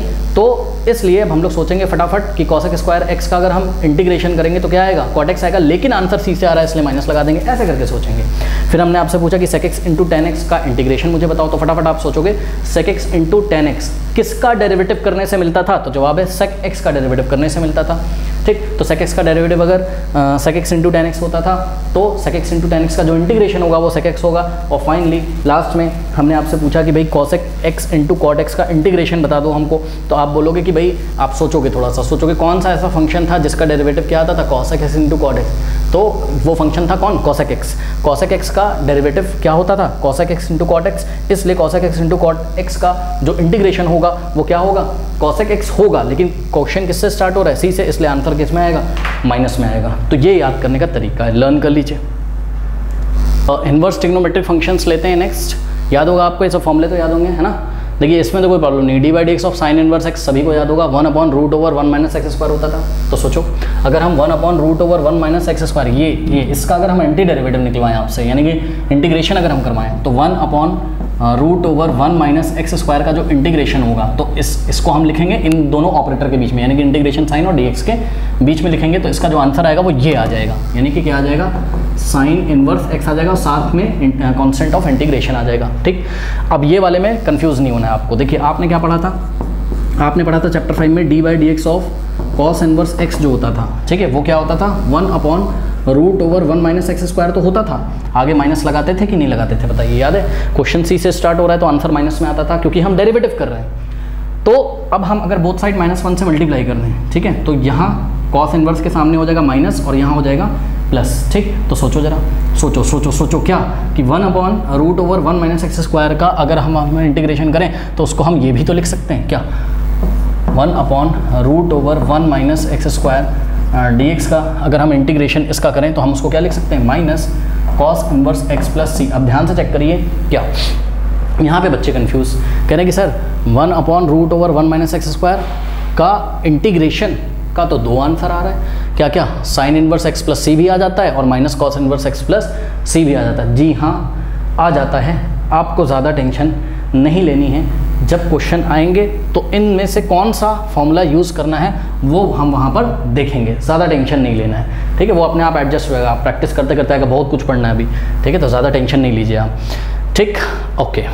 अब एक खास बात देखिए कि integration of 1/√1 minus x square का जो आंसर आ रहा है, क्योंकि वो सी से स्टार्ट हो रहा है इसलिए आगे आंसर क्या लगा हुआ है, इसलिए आगे साइन क्या लगा हुआ है, माइनस लगा हुआ है, सही है। उसके बाद आपने क्या पढ़ा था, ये तो बहुत ईजी है, बच्चों का खेल है। तो d by D x of tan inverse x 1/1 plus x square आता था, तो इंटीग्रेशन अगर करोगे किसका, 1/1 प्लस इसीलिए मैं बोल रहा हूँ चैप्टर 5 अच्छे से पढ़ के आइए पहले, ठीक है। D by one upon one plus x square का इंटीग्रेशन करोगे तो क्या आ जाएगा, आ जाएगा आपके पास tan इनवर्स x और साथ में integration of constant of integration c। Okay now अब ये वाले में कंफ्यूज बच्चे, देखो d by d x of cot inverse x जो आपने पढ़ा था वो क्या आता था, -1 upon one plus x square आता था। क्वेश्चन c से स्टार्ट होता था इसलिए आंसर माइनस में। यहाँ पे हम क्या करेंगे, हमारा आंसर क्योंकि माइनस में हमारा आंसर क्योंकि c से स्टार्ट हो रहा है, होगा अभी देखना जरा कि इसका जो आंसर है इंटीग्रेशन करके ये आएगा, तो हमारा आंसर c से स्टार्ट हो रहा है इसलिए आगे आंसर माइनस में आना ज़रूरी है, इसलिए हमने बोथ साइड माइनस से मल्टीप्लाई कर दिया। -1 से करो तो ये पॉजिटिव हो जाएगा, ये नेगेटिव, यानी कि d by D x of minus cos inverse x equals to 1 upon one plus x square बोला जा सकता है, हाँ बोला जा सकता है। तो इसका जो इंटीग्रेशन होगा यानी कि integration of 1 upon one plus इसका जो इंटीग्रेशन होगा वो क्या हो जाएगा एक्स के रिस्पेक्ट में, वो हो जाएगा कॉट इनवर्स एक्स और साथ में क्या आएगा सी, लेकिन हमारा आंसर सी से स्टार्ट हो रहा है इसलिए आगे क्या लग जाएगा, माइनस लग जाएगा। अब बच्चे बोलेंगे सर इसका दोनों का रिजल्ट तो अलग अलग आ रहा है, फंक्शन सेम है 1 upon one plus x square. फिर से वही बात, क्वेश्चन आएगा तो समझ में आएगा, छोड़ो आप, ठीक है, क्योंकि प्रूफ करने वाले क्वेश्चंस आते हैं ना तो एडजस्टमेंट हो जाएगी, आप टेंशन ना लो उसकी। उसके बाद ये तो बच्चों वाला खेल है, d by D x of second inverse x क्या होता था, 1 upon x into root over x square minus 1। Okay, और इसी तरीके से जब आपने पढ़ा था नेक्स्ट जो आपका फॉर्मूला था, ठीक है, d by D x of second inverse x 1, ये डेरिवेटिव में आपने पढ़ा था। और इसी तरीके से कॉसेक इनवर्स एक्स का क्या पढ़ा था आपने, d by D x of cosec inverse x. Question C से स्टार्ट होता था तो answer -1 upon x root over x square minus 1 आता था। तो सोचो -1 से बोथ साइड मल्टीप्लाई कर दो, वो आप कारण समझ रहे होगे क्यों, क्योंकि इसका इंटीग्रेशन अभी क्या आने वाला है, cosec inverse x. Question C से स्टार्ट हो रहा है तो आंसर आगे माइनस में आना चाहिए, इसलिए हमने यहाँ -1 से बोथ साइड मल्टीप्लाई कर दिया। ये पॉजिटिव हो गया, ये नेगेटिव हो गया, तो d by D x of minus cosec inverse x is equal to 1 upon x into root over x square minus 1 होता है। इसलिए यदि आप इसका इंटीग्रेशन करोगे यानी कि किसका integration of 1 upon x into D x, तो यहाँ पर आ जाएगा आपके पास क्या, माइनस कॉसेक इनवर्स एक्स और साथ में प्लस सी। एक में यहाँ पे लिखना भूल गया, तो इसका जो इंटीग्रेशन होगा किसका, 1 upon x into root over x square minus 1 d x is equals to what, sec inverse x. फिर से वही कहानी और साथ में plus c, constant of integration, ठीक है। अब देखो ये दोनों सेम है बट आंसर अलग अलग आ रहा है, फिर से वही बात, क्वेश्चन में एडजस्ट होगा, ठीक है, कर लीजिए इसको। हम लेते हैं exponential functions, e to the power x का differentiation e to the power x होता था, तो e to the power x का अगर आप इंटीग्रेशन करोगे तो आंसर क्या आ जाएगा, e to the power x आ जाएगा और साथ में कांस्टेंट ऑफ इंटीग्रेशन c। अब देखिए यहाँ पे जो कन्फ्यूजन वाली बात है, आप साफ साफ तो देख रहे होगे, ये हमने लिखा है d by D x of log of mod of is equals to log of mod of x is equals to 1 upon x. ऐसा क्यों लिखा है, बिकॉज आपको पता है कि लॉग हम हमेशा पॉजिटिव क्वांटिटीज़ का लेते हैं, ठीक है, इसलिए हमने इस एक्स को मॉड में बंद कर दिया यहाँ। और ये बात हमने चैप्टर नंबर 5 में भी करी थी कि लॉग हमेशा पॉजिटिव क्वांटिटीज़ का लिया जाता है। बात समझ में ही कि नहीं। तो अगर हम 1 अपॉन एक्स का इंटीग्रेशन करें, समझिए जरा बच्चों, देखिए अगर हम इंटीग्रेशन करें किसका, 1 अपॉन एक्स का, एक्स के रिस्पेक्ट में, ये जो डी एक्स लिखते हैं ना, इसका मतलब होता है कि भाई इसका इंटीग्रेशन किया किसके रिस्पेक्ट में, एक्स के रिस्पेक्ट में, तो जो आंसर आएगा वो क्या आएगा, लॉग ऑफ एक्स नहीं आएगा, ना ना ना, log of mod of x आएगा और साथ में plus c, constant of integration. Okay, अब यहाँ से आपकी वो वाली समस्या खत्म हो गई, कौन सी, याद करिए जब हमने आपको बोला था क्या कि x की पावर n dx का जो इंटीग्रेशन होता है वो x की power n plus 1 upon n plus 1 plus C होता है। हमने बोला था n माइनस 1 नहीं हो सकता है, याद है। अब देखिए यहाँ पर x की जो पावर है वो नेगेटिव है, कैसे, 1 अपॉन एक्स को आप क्या लिख सकते हो, x की पावर -1 dx, ठीक। अब इसमें ये वाला फॉर्मूला तो लग नहीं सकता है, ठीक है, तो ये वाला फॉर्मूला लगेगा। बात समझ में आई कि नहीं आई। तो x की पावर -1 अगर आपको कभी दिया हो तो उसका मतलब क्या होता है, 1 अपॉन एक्स होता है और log of mod of x होता है, जहाँ पर ये मॉड ऑफ एक्स क्या होगा, ऑब्वियसली पॉजिटिव होगा, x चाहे पॉजिटिव हो चाहे नेगेटिव हो, बट मॉड ऑफ एक्स क्या होगा, हमेशा पॉजिटिव होगा, मॉडल्स लिया गया उसका, ठीक है। मॉड नेगेटिव क्वांटिटीज़ का भी पॉजिटिव होता है और पॉजिटिव क्वांटिटीज़ का भी पॉजिटिव होता है, ठीक है। इसके बाद ये वाला बच्चे नहीं समझ पाते हैं, देखो याद करो, d by D x of a to the power x का जो डेरिवेटिव होता था वो क्या होता था, a to the power x का derivative a to the power x into log of a होता था, लॉग की बेस ई होती, वो बताने की जरूरत नहीं है। और ध्यान से चेक करिए, ए कोई नंबर होता था, ए कोई रियल नंबर होता था, ठीक है। तो ये लॉग ए कांस्टेंट ही तो है भैया, ये लॉग ए एक कांस्टेंट है। अरे कांस्टेंट का लॉग लोगे, कैलकुलेटर से ले लो, जाओ कांस्टेंट, कोई कांस्टेंट नंबर लो, कोई रियल नंबर लो ए, उसका लॉग लो, तो भैया एक नंबर ही तो आएगा। इसका मतलब लॉग ए क्या है, कांस्टेंट है, तो now dividing by log A both side. तो हमने क्या किया, राइट हैंड साइड भी हमने लॉग ए से डिवाइड किया, ये देखिए राइट हैंड साइड भी हमने log a से डिवाइड, log a की बेस e है और बेस e कैलकुलस में लिखी नहीं जाती, ऑटोमेटिकली वेल नोन है कि log की बेस e होती है, ठीक है। तो हमने डिवाइड किया log a से राइट में और log a से हमने लेफ्ट में जब डिवाइड किया तो यहाँ से log चला जाएगा और अब ये 1/log a है तो कांस्टेंट ही ना, तो भैया इसको अंदर भेज दो, क्या हो जाएगा d/dx ऑफ a की पावर x अपॉन में क्या हो जाएगा log a, अरे मल्टीप्लाई होगा 1/log a into a to the power x, क्या हो जाएगा a to the power x into 1 a to the power x और अपॉन में log a, ओके। तो इसका जो डिफरेंशिएशन होगा a to the power x upon log a का वो क्या हो जाएगा a to the power x ही तो होगा, इसलिए a to the power x का जो इंटीग्रेशन होता है, a to the power x का जो इंटीग्रेशन होता है वो क्या होता है, वो होता है आपका a to the power x upon log a plus c। अब देखो पता है ये हो गया आंसर। अब सुनो, पता है मैं कैसे याद करता हूँ, वैसे आप भी याद कर लो। ये सब तो हो ही गया होगा, e to the power x का डिफरेंशिएशन भी e to the power x होता है, e to the power x का इंटीग्रेशन भी e to the power x होता है, बस प्लस c लगाना होता है। उसके बाद ये याद करना बहुत इजी है, log के साथ जो भी होता था वो 1/, में आ जाता था, यानी कि log of mod of x का डेरिवेटिव 1/x, तो 1/x का integration log of mod of x साथ में प्लस c आएगा, ठीक है। इंटीग्रेशन कांस्टेंट आएगा आपका, ठीक है।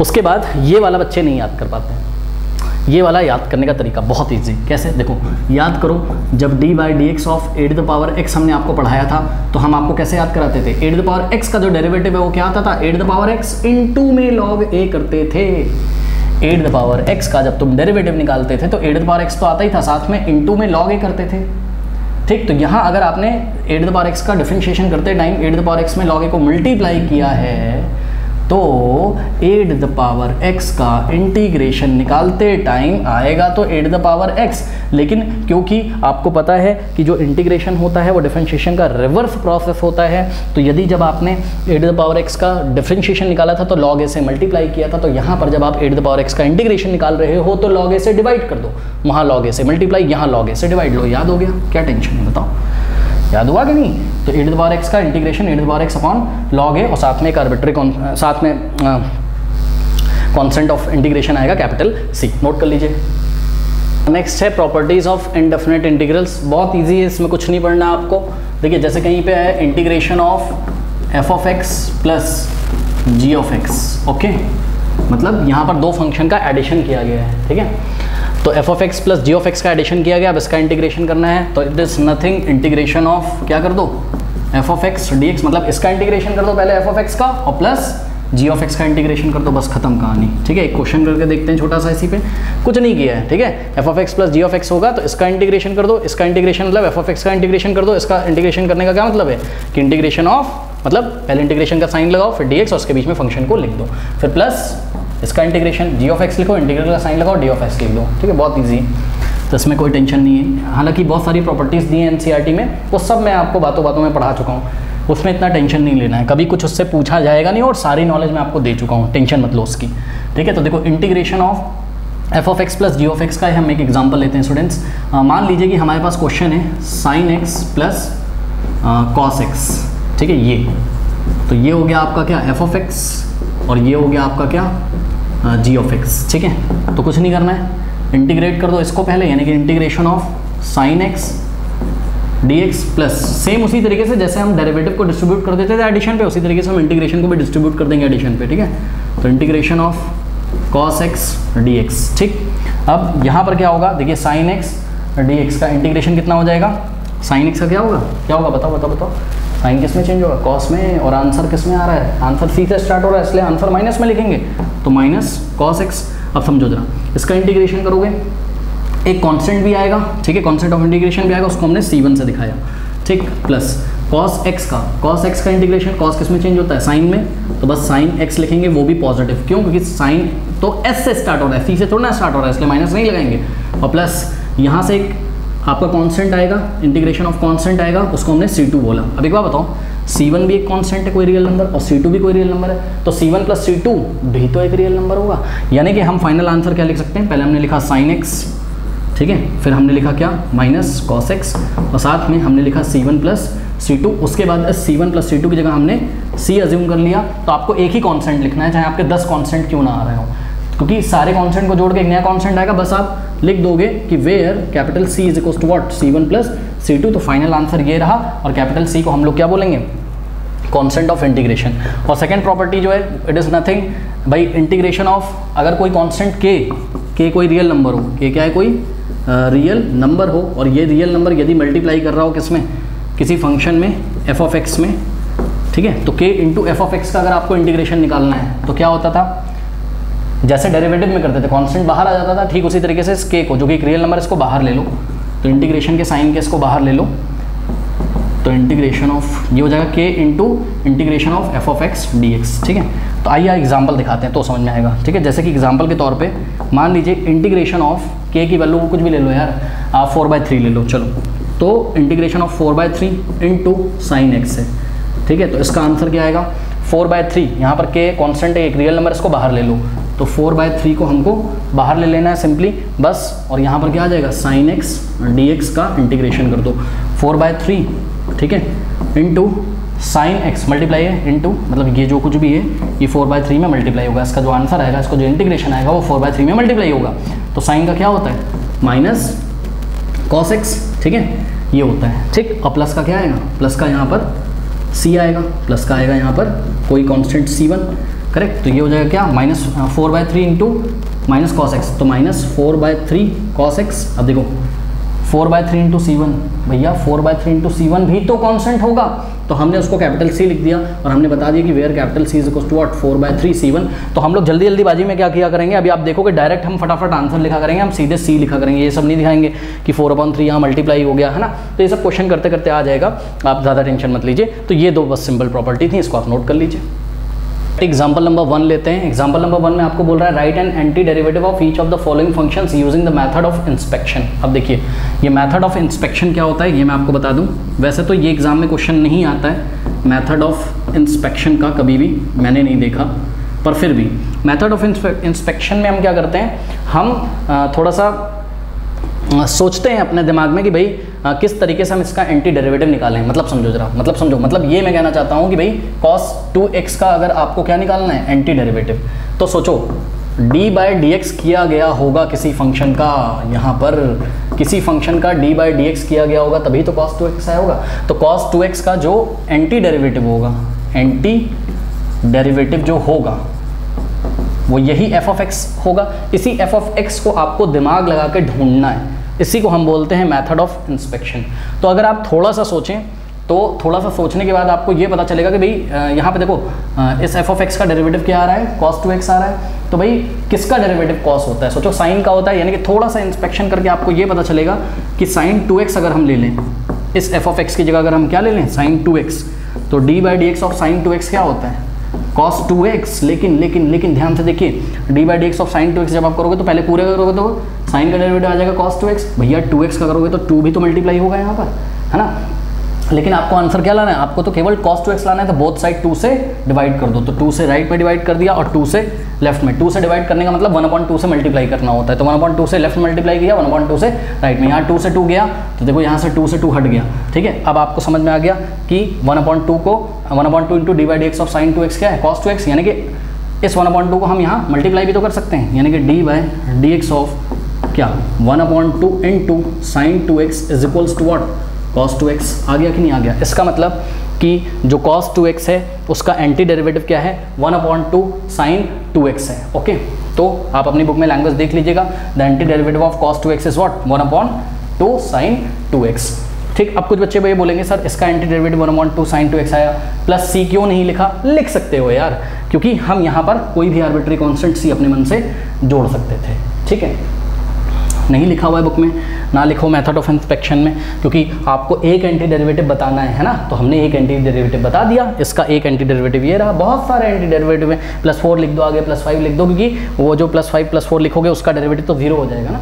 तो फाइनली अब आप इसका डेरिवेटिव करके चेक कर लो कितना आएगा, cos 2x ही तो आएगा। कैसे, sin 2x का क्या होगा cos 2x, आगे 2 से मल्टीप्लाई करोगे और 1/2 भी लगा रहेगा, 2 से 2 कट जाएगा, cos 2x आएगा। यहाँ पे देखो अब आपको निकालना है एंटी डेरिवेटिव किसका 3x² + 4x³ का, तो आपको भैया सोचना पड़ेगा यहाँ पर कि d by D x of what F of x, मतलब यहाँ पर कौन सा फंक्शन रहा होगा जिसका डेरिवेटिव इतना आया है। तो थोड़ा सा अगर आप सोचोगे तो मेरे ख्याल से आपको पता चल जाएगा कि यहाँ पर रहा होगा क्या, d by D x of, यहाँ रहा होगा क्या, एक्स क्यूब। ओके, क्योंकि देखिए 3 आगे आया होगा और x की पावर में से 1 माइनस कर दिया गया होगा, तभी तो 3x स्क्वायर आया होगा, और यहाँ पर क्या रहा होगा, x की पावर 4। तो इसका आप डेरिवेटिव करो करो करो करो करो, कितना आ जाएगा, 3x स्क्वायर और प्लस 4x क्यूब, यही आएगा। इसका मतलब इसका जो एंटी डेरिवेटिव है वो क्या है, ये। तो anti derivative of 3x square plus 4x cube is equals to what, x cube plus x की पावर 4। तो ये आप आंसर लैंग्वेज में लिखिएगा जैसा आपकी बुक में लिखा हुआ है, ठीक है। इसी को हम मेथड ऑफ इंस्पेक्शन बोलते हैं, जिसमें हम थोड़ा सोच के चीज़ों को करते हैं, ठीक है। वैसे तो हमने आपको फॉर्मूला बताया हुआ है, फॉर्मूले से भी हम लोग करेंगे, उसके लिए आप परेशान ना होइए, इवन हम लोग फॉर्मूले से ही करेंगे, ठीक है। चलो अब 1/x का हमको एंटी डेरिवेटिव निकालना है। तो 1/x का एंटी डेरिवेटिव, तो आप सोचोगे कोई ऐसा फंक्शन है क्या यहाँ पर f ऑफ x कि जिसका डेरिवेटिव कितना हो जाता हो, 1/x। तो 1/x का एंटी डेरिवेटिव यही फंक्शन होगा, ठीक है। लेकिन इन्होंने क्या बोला, कंडीशन लगाई है, x is not equals to 0, मतलब केस 1। अगर आप नंबर लाइन पे जाओ, ये रही आपकी नंबर लाइन, ये रही आपकी नंबर लाइन, ठीक है। तो यहाँ कहीं x इज इक्वल्स टू 0 आता है, बट हमको ये पॉइंट नहीं लेना है, मतलब हमको इसको एक्सक्लूड करना है। तो क्या क्या लेना है, x इज ग्रेटर देन 0 लेना है, मतलब x की वैल्यू पॉजिटिव हो सकती है और नेगेटिव, बट x की वैल्यू 0 नहीं हो सकती है। 0 के लेफ्ट में हो सकता है, 0 के राइट में। तो केस 1, जब x इज ग्रेटर देन 0 यानी कि x पॉजिटिव है, ठीक है। तो सोचो जब x पॉजिटिव है स्टूडेंट्स, तो हम क्या लिख सकते हैं, d by D x of, यहाँ पर हम क्या लिख सकते हैं, log of x, correct. d by D x of log of x, log के साथ जो x है वो कैसा है हमारा, पॉजिटिव है, और log हमेशा पॉजिटिव क्वांटिटी का लिया जाता है, और log x का डेरिवेटिव हम लोग ने पढ़ा है 1/x, यानी कि 1/x का जो एंटी डेरिवेटिव है वो आपको कितना मिल रहा है यहाँ पर, वो आपको मिल रहा है कितना, वो आपको मिल रहा है log x, ठीक है। अब देखते हैं केस 2। केस 2 में थोड़ी सी आपको सावधानी रखनी पड़ेगी, ठीक है। केस 2 में x इज लेस देन 0, मतलब x की वैल्यू कैसी है, नेगेटिव है। तो समझो जरा कि अगर x की वैल्यू नेगेटिव है तो हम क्या सोचेंगे, अगर x खुद ही नेगेटिव है, समझो बात को, देखो log ऑफ -x हमने लिखा, कारण है उसका, कारण है क्या कारण है, समझो जरा बात को। कारण ये है कि log ऑफ -x हमने इसलिए लिखा क्योंकि भैया देखो x खुद ही नेगेटिव है। समझो अगर हमने x की वैल्यू कोई नेगेटिव नंबर ले ली, मान लो -4, ठीक, और मैं बोथ साइड -1 से मल्टीप्लाई कर दूँ, तो -1 से लेफ्ट में करो, -1 इंटू एक्स -x, और राइट में माइनस से करो तो माइनस क्या हो जाएगा, प्लस, यानी कि माइनस ऑफ x क्या हो जाएगा, पॉजिटिव हो जाएगा। सोचो अगर x खुद ही नेगेटिव है, x इज लेस देन 0 है, तो x के आगे अगर हम माइनस लगा दें यानी कि नेगेटिव ऑफ x ले लें, वो तो पॉजिटिव होगा। अब बात समझ में आई, यही रीज़न है मैंने x के आगे क्या लगा दिया, नेगेटिव, ताकि ये माइनस ऑफ x क्या हो जाए, ये माइनस ऑफ x क्या हो जाए, एक पॉजिटिव क्वांटिटी हो जाए, क्योंकि भैया log हमेशा किसका लिया जाता है, पॉजिटिव क्वांटिटी का। बात समझ में आई। अब इसका डेरिवेटिव नहीं कर पाओगे, बताओ कर लोगे कैसे, फंक्शन ऑफ फंक्शन से, क्या पहले पूरे का करोगे, तो log के साथ जो भी होता था 1 में आ जाता था, यानी कि 1/-x, भाई पहले पूरे का करोगे ना, तो log के साथ जो भी था क्या है यहाँ, -x, तो 1/-x इंटू -x का डेरिवेटिव करोगे, और -x का डेरिवेटिव क्या होता था, -1 होता था, यानी कि यहाँ पर क्या आ जाएगा, -1। अब देखो माइनस यहाँ भी कैंसिल हो जाएगा, तो आ जाएगा आपके पास आंसर क्या, 1/x हो जाएगा, ठीक है। अब ये आपने देखा कि यहाँ पर 1/x का डेरिवेटिव क्या है, log x, जहाँ पर x क्या है, पॉजिटिव क्वांटिटी, मतलब log जिसका भी लिया गया है, तो लो log जिसका भी लिया गया है, किसका लिया गया है, x का, तो x तो एक पॉजिटिव क्वांटिटी है। और जो सेकंड रिजल्ट आया उसमें भी आपका 1/x का जो एंटी डेरिवेटिव है, ध्यान दें स्टूडेंट्स, 1/x का जो एंटी डेरिवेटिव है वो फिर से क्या आया, log ऑफ -x आया, लेकिन ध्यान दो ये log के साथ जो भी है वो क्या है, क्या एक पॉजिटिव क्वांटिटी, यानी कि 1/x का जो भी एंटी डेरिवेटिव होगा वो log ऑफ पॉजिटिव क्वांटिटी होगा। क्या होगा, log ऑफ पॉजिटिव क्वांटिटी, और ये भी log ऑफ, क्योंकि -x पॉजिटिव था, क्योंकि x तो नेगेटिव था तो -x पॉजिटिव होगा। तो यहाँ भी जिसका भी log लिया गया वो पॉजिटिव, और यहाँ भी जिसका भी log लिया गया पॉजिटिव। तो आप फाइनली क्या बोल सकते हो, आप फाइनली ये बोल सकते हो कि भैया 1/x का जो एंटी डेरिवेटिव आएगा वो क्या आएगा, d/dx ऑफ log के साथ क्या, कोई पॉजिटिव क्वांटिटी, और पॉजिटिव क्वांटिटी को लिखने का तरीका क्या है, mod x। अब x चाहे पॉजिटिव हो और x चाहे नेगेटिव हो, mod ऑफ x हमेशा कैसा होगा, पॉजिटिव। log आपने हमेशा किसका लिया था, पॉजिटिव क्वांटिटी का लिया था, ठीक है ना।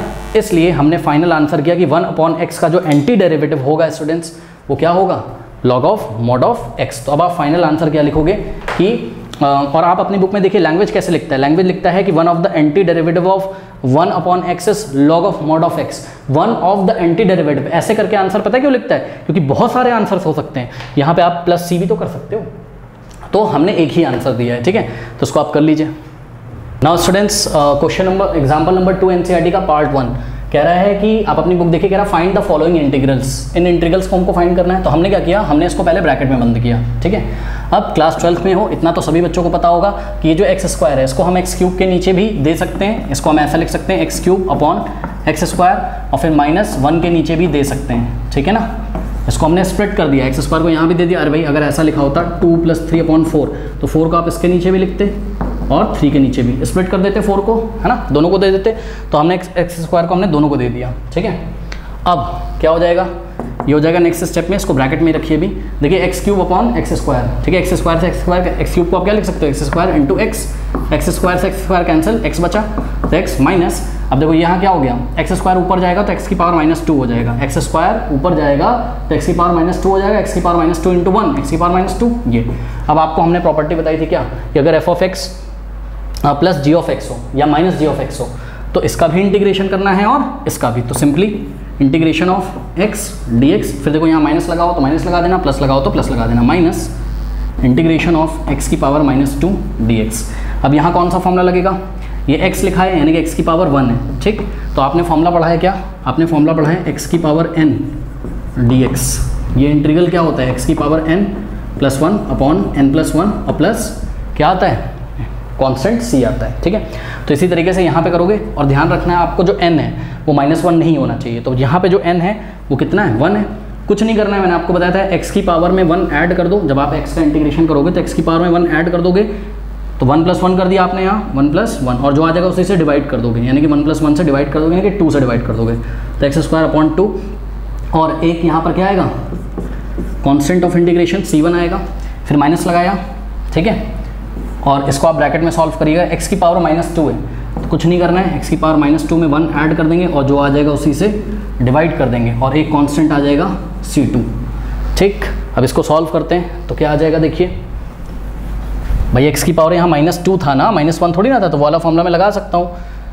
तो एक्स की पावर -2 था, तो इसमें हमने 1 ऐड कर दिया, और जो आ गया उसी से डिवाइड कर दिया। सॉल्व करते हैं, क्या हो जाएगा, x square upon 2 plus c1 minus, हाँ भाई ध्यान से चेक करिए, यहाँ पर क्या हो जाएगा, एक्स की पावर -2 + 1 क्या होता है, -1, ठीक है, अपॉन में -2 + 1 -1, करेक्ट, और प्लस c2, ये हो जाएगा आपके पास एक्स स्क्वायर अपॉन 2 और प्लस c1।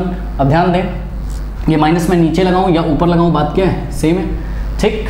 तो मैंने ऊपर लगा दिया इसको, अब देखो माइनस माइनस क्या हो जाएगा, प्लस हो जाएगा। जब ब्रैकेट खोलेंगे तो एक्स की पावर -1 अपॉन 1, तो एक्स की पावर -1 अपॉन 1, और नीचे 1 लिखो चाहे ना लिखो फर्क नहीं पड़ता, आपको पता है, माइनस प्लस माइनस c2, ठीक। तो ये हो जाएगा आपके पास एक्स स्क्वायर अपॉन 2, ओके, और c1 और -c2 को लास्ट में लिख दो, देखो प्लस का c1 माइनस का c2 लास्ट में लिख दो, और प्लस x की पावर -1, तो नेक्स्ट स्टेप में हो जाएगा एक्स स्क्वायर अपॉन 2, और प्लस x की पावर -1 को आप लोग 1 अपॉन x लिख सकते हो वापस, और प्लस c1 माइनस c2 को आपने c लिख दिया। मैंने बोला था ना एक ही कांस्टेंट रखना है, और आपको बता देना है क्या कि वेयर, भाई देखो c1 भी कांस्टेंट है, c2 भी, तो कांस्टेंट माइनस कांस्टेंट आ नया कांस्टेंट, न्यू कांस्टेंट, यानी कि c1 माइनस c2 क्या हो जाएगा, c हो जाएगा। बात समझ में आई कि नहीं आई? तो हमारा जो आंसर है वो क्या है, x square upon 2 plus 1 upon x और प्लस सी, ओके। तो ये चीज़ है, और आप अपनी बुक में लैंग्वेज देख लेना, where c is another constant of integration, c1 c2 भी कांस्टेंट ऑफ इंटीग्रेशन थे, तो capital C is the new constant of integration. कर लीजिए 2, देखिए स्टूडेंट्स, इंटीग्रेशन ऑफ एक्स की पावर 2/3 प्लस 1, तो हम क्या करेंगे, इंटीग्रेशन ऑफ इसका पहले इंटीग्रेशन करेंगे, यानी कि एक्स की पावर 2/3 dx, और फिर प्लस इंटीग्रेशन ऑफ 1 का करेंगे एक्स के रिस्पेक्ट में, ठीक है। तो ये हो जाएगा आपका, यहाँ पर क्या हो जाएगा, एक्स की पावर n वाला रूल लगेगा, याद है क्या होता था, एक्स की पावर में जो कुछ भी है उसमें 1 ऐड कर दो, यानी कि 2/3 और प्लस 1 जो आ जाए, जो आ रहा है, क्या आ रहा है 2/3 प्लस 1, उसी से डिवाइड लगा दो, ठीक, इस पूरे में, प्लस, हाँ भाई याद है आपको 1 इंटू डी एक्स क्या होता था, याद है, integration of 1 into D x होता था कि नहीं होता था, याद है, नहीं याद है? अरे भाई इसका क्या मतलब होता था, इसका मतलब होता था इंटीग्रेशन ऑफ dx, याद रखिए बहुत इंपॉर्टेंट रिजल्ट है, 1 इंटू dx, तो इंटीग्रेशन ऑफ dx या इंटीग्रेशन ऑफ 1 dx हमेशा क्या होता है, x होता है, ठीक है। क्यों? क्योंकि x का अगर आप डेरिवेटिव करोगे तो क्या आ जाएगा, 1 आ जाएगा, इसलिए 1 का इंटीग्रेशन क्या होगा, x होगा। या अगर ओनली ऐसा लिखा हो इंटीग्रेशन ऑफ dx, वो भी क्या होगा, x होगा। ठीक, अच्छा यहाँ पर हमको एक कांस्टेंट c1 देना चाहिए था, प्लस यहाँ पर आएगा x प्लस c2। अब देखो इसको सॉल्व कर लो तो क्या हो जाएगा, x की पावर 3 + 2 5, तो x की पावर 5/2 अपॉन नीचे भी क्या हो जाएगा 5/2। जब 5/2 करोगे तो 2 आ जाएगा ऊपर, तो रेसिप्रोकल हो जाएगा ये, यानी कि हो जाएगा 2/5। ओके, अब प्लस x, देखिए जब भी आपको ऐसा पावर अगर फ्रैक्शन में मिले 5.2 ऐसा कुछ मिले, तो आपको आगे क्या लिखना है, आपको आगे इसी का उल्टा लिख देना है। 5.2 का उल्टा क्या होता है, रेसिप्रोकल क्या होता है, 2.5 प्लस x और प्लस c1 प्लस c2, एक नया कांस्टेंट c, तो एक ही कांस्टेंट हम दिखाएंगे, कर लीजिए। नाउ थर्ड पार्ट देखिए स्टूडेंट्स, पहले इसका इंटीग्रेशन करोगे प्लस इसका और माइनस इसका, तो क्या करेंगे, इसको ऐसे करेंगे, integration of x to the power 3/2 और dx लिखना नहीं भूलोगे आप, नहीं तो मार्क्स कट जाएगा, फिर प्लस लिखेंगे, फिर 2 into e to the power x का इंटीग्रेशन, ठीक है, और माइनस 1/x का इंटीग्रेशन। मतलब इंटीग्रेशन का मतलब समझते हो ना, इंटीग्रेशन का साइन लगाओ, पीछे ऑपरेटर dx लगाओ और बीच में इसको लिख दो जिसका इंटीग्रेशन करना है। ठीक, अब सॉल्व करते हैं, इसका इंटीग्रेशन कितना हो जाएगा, पावर में 1 ऐड कर दो, x की पावर में 1 ऐड कर दो, जो आ जाए उसी से डिवाइड कर दो, यानी कि x की पावर 3/2 + 1 और डिवाइडेड बाय 3/2 + 1, करेक्ट। एक कांस्टेंट आएगा c1 प्लस, अब देखिए मैं कांस्टेंट c1 c2 ये सब नहीं लिख रहा हूँ, आपकी बुक में भी यही बात करेगी कि बार बार हम c1 c2 c3 नहीं लिखेंगे, फाइनली हम एक कांस्टेंट c लिख देंगे जिसको फाइनली क्या बोला जाएगा, कांस्टेंट ऑफ इंटीग्रेशन। ठीक है, तो हम लास्ट में कांस्टेंट लिख देंगे। अब देखो आपको क्या पढ़ाया गया था, आपको पढ़ाया गया था कि अगर कोई रियल नंबर इंटू फंक्शन हो तो रियल नंबर कहाँ जाता है, बाहर, तो ये 2 into e to the power x था, तो इस 2 को हम इस इंटीग्रेशन के साइन के बाहर ला सकते हैं, तो 2 इंटू, अब integration of e to the power x फॉर्मूले में लिखवाया था, क्या होता है, e to the power x का डिफरेंशिएशन भी e to the power x होता है और e to the power x का इंटीग्रेशन भी e to the power x होता है, तो e to the power x का integration e to the power x होता है, लिख दिया। एक कांस्टेंट आता होगा उसको हमने नहीं लिखा, ठीक है, माइनस 1/x का इंटीग्रेशन पढ़ाया था अभी, log of mod of x, ये तो बहुत स्पेशल केस था, log of mod of x, और लास्ट में फाइनली हम एक इंटीग्रेशन कांस्टेंट या constant of integration capital C लगा देंगे, जो कि कहाँ से आएगा, c1 प्लस c2 प्लस या माइनस c3 से, क्योंकि इसका जो कांस्टेंट होगा वो माइनस में आएगा, बिकॉज आगे माइनस लगा है, उससे फर्क नहीं पड़ता है, आप कांस्टेंट को माइनस प्लस करो, कुछ भी करो, आएगा तो कांस्टेंट ना, तो कोई कैपिटल C आ गया वहाँ पर। ठीक, अब देखो जरा, ये हो जाएगा x की पावर 3 + 2 5/2, तो नीचे क्या होना चाहिए, 5/2 को रेसिप्रोकल कर दो, यानी कि आगे आना चाहिए 2/5, तो आगे आपके पास 2/5 into x to the power 5/2 और plus 2 into e to the power x minus log of mod x and plus c, कर लीजिए। नाउ स्टूडेंट्स, क्वेश्चन नंबर 3 का पार्ट 1 आप खुद करोगे, मैंने अभी आपको करवाया भी था, integration of sin x plus cos x, बहुत ईजी है। अब इसको देखो पार्ट 2, ये इंटीग्रेशन आपको करना है किसका, cos x इंटू है, ध्यान दे जरा, cos x इंटू है, इसको मैं चार्जर जरा निकाल देता हूँ, नहीं तो आवाज़ आएगी माइक में, लाइट चली गई। देखिए integration of cos x into in the bracket cos x plus cot x, इसको थोड़ा सा सॉल्व कर लीजिए पहले आप, ठीक है। इसको हम कैसे सॉल्व करेंगे, इंटीग्रेशन ऑफ cos x को अंदर मल्टीप्लाई कर दीजिए, तो क्या हो जाएगा, cos x into cos x square x, ठीक है, और plus cos x into cot x into cot x into cot x हो जाएगा dx, बस f of x plus g of x, तो इसका इंटीग्रेशन प्लस इसका इंटीग्रेशन, यानी कि integration of what, cos x square x dx और plus integration of cos x into cot x dx, correct. Solve करते हैं, अब बताइए cos x स्क्वायर x का इंटीग्रेशन क्या होता है बताइए, माइनस cot x होता है। कैसे सोचा, क्योंकि cot x का डेरिवेटिव क्या होता था, cot x का डेरिवेटिव होता था minus cos x square x, याद है ना आपको, d by dx of cot x क्या होता था बोलिए, minus cos x square x होता था, माइनस से बोथ साइड मल्टीप्लाई करो, यहाँ हो जाएगा पॉजिटिव, यहाँ हो जाएगा नेगेटिव, यानी कि cos x स्क्वायर x का अगर एंटी डेरिवेटिव निकालें तो आंसर क्या आएगा, माइनस cot x आएगा, तो cos x स्क्वायर x का एंटी डेरिवेटिव यानी कि इंटीग्रल क्या आ जाएगा, माइनस ऑफ cot x आ जाएगा, एक कांस्टेंट आएगा जिसको भी हम नहीं लिखेंगे, plus cos x into cot x का जो डेरिवेटिव होगा वो क्या होगा, सॉरी जो इंटीग्रल होगा वो क्या होगा, तो आप कैसे सोचोगे, आप सोचोगे कि भाई d by dx of cos x क्या होता था, minus cos x into cot x होता था, माइनस से बोथ साइड मल्टीप्लाई करोगे, यहाँ पॉजिटिव यहाँ नेगेटिव, यानी कि अगर cos x into cot x का एंटी डेरिवेटिव निकालें तो क्या आ जाएगा, माइनस ऑफ कॉसेक एक्स आ जाएगा, तो ये पॉजिटिव किस में चेंज हो जाएगा, नेगेटिव में, माइनस ऑफ कॉसेक एक्स। वैसे भी फॉर्मूला आपको डायरेक्ट याद होना चाहिए, और एक कांस्टेंट आ जाएगा क्या, सी। बात समझ में आई कि नहीं? तो इस तरीके से हमने सोचा, और आप देखिए ना इसका आंसर सी से आ रहा है इसलिए माइनस, इसका भी आंसर सी से आ रहा है इसलिए माइनस। ठीक है, ये सारी बातें हमने डिस्कस करी हुई हैं आपसे। और नेक्स्ट जो क्वेश्चन है आपका वो आप आराम से बना सकते हो स्टूडेंट्स, फिर भी मैं यहाँ पे कर रहा हूँ, ध्यान से चेक करिए। देखिए ये आपका लिखा है 1 minus sine x upon cos square x, तो इसको स्प्लिट कर दो दो पार्ट में। कैसे?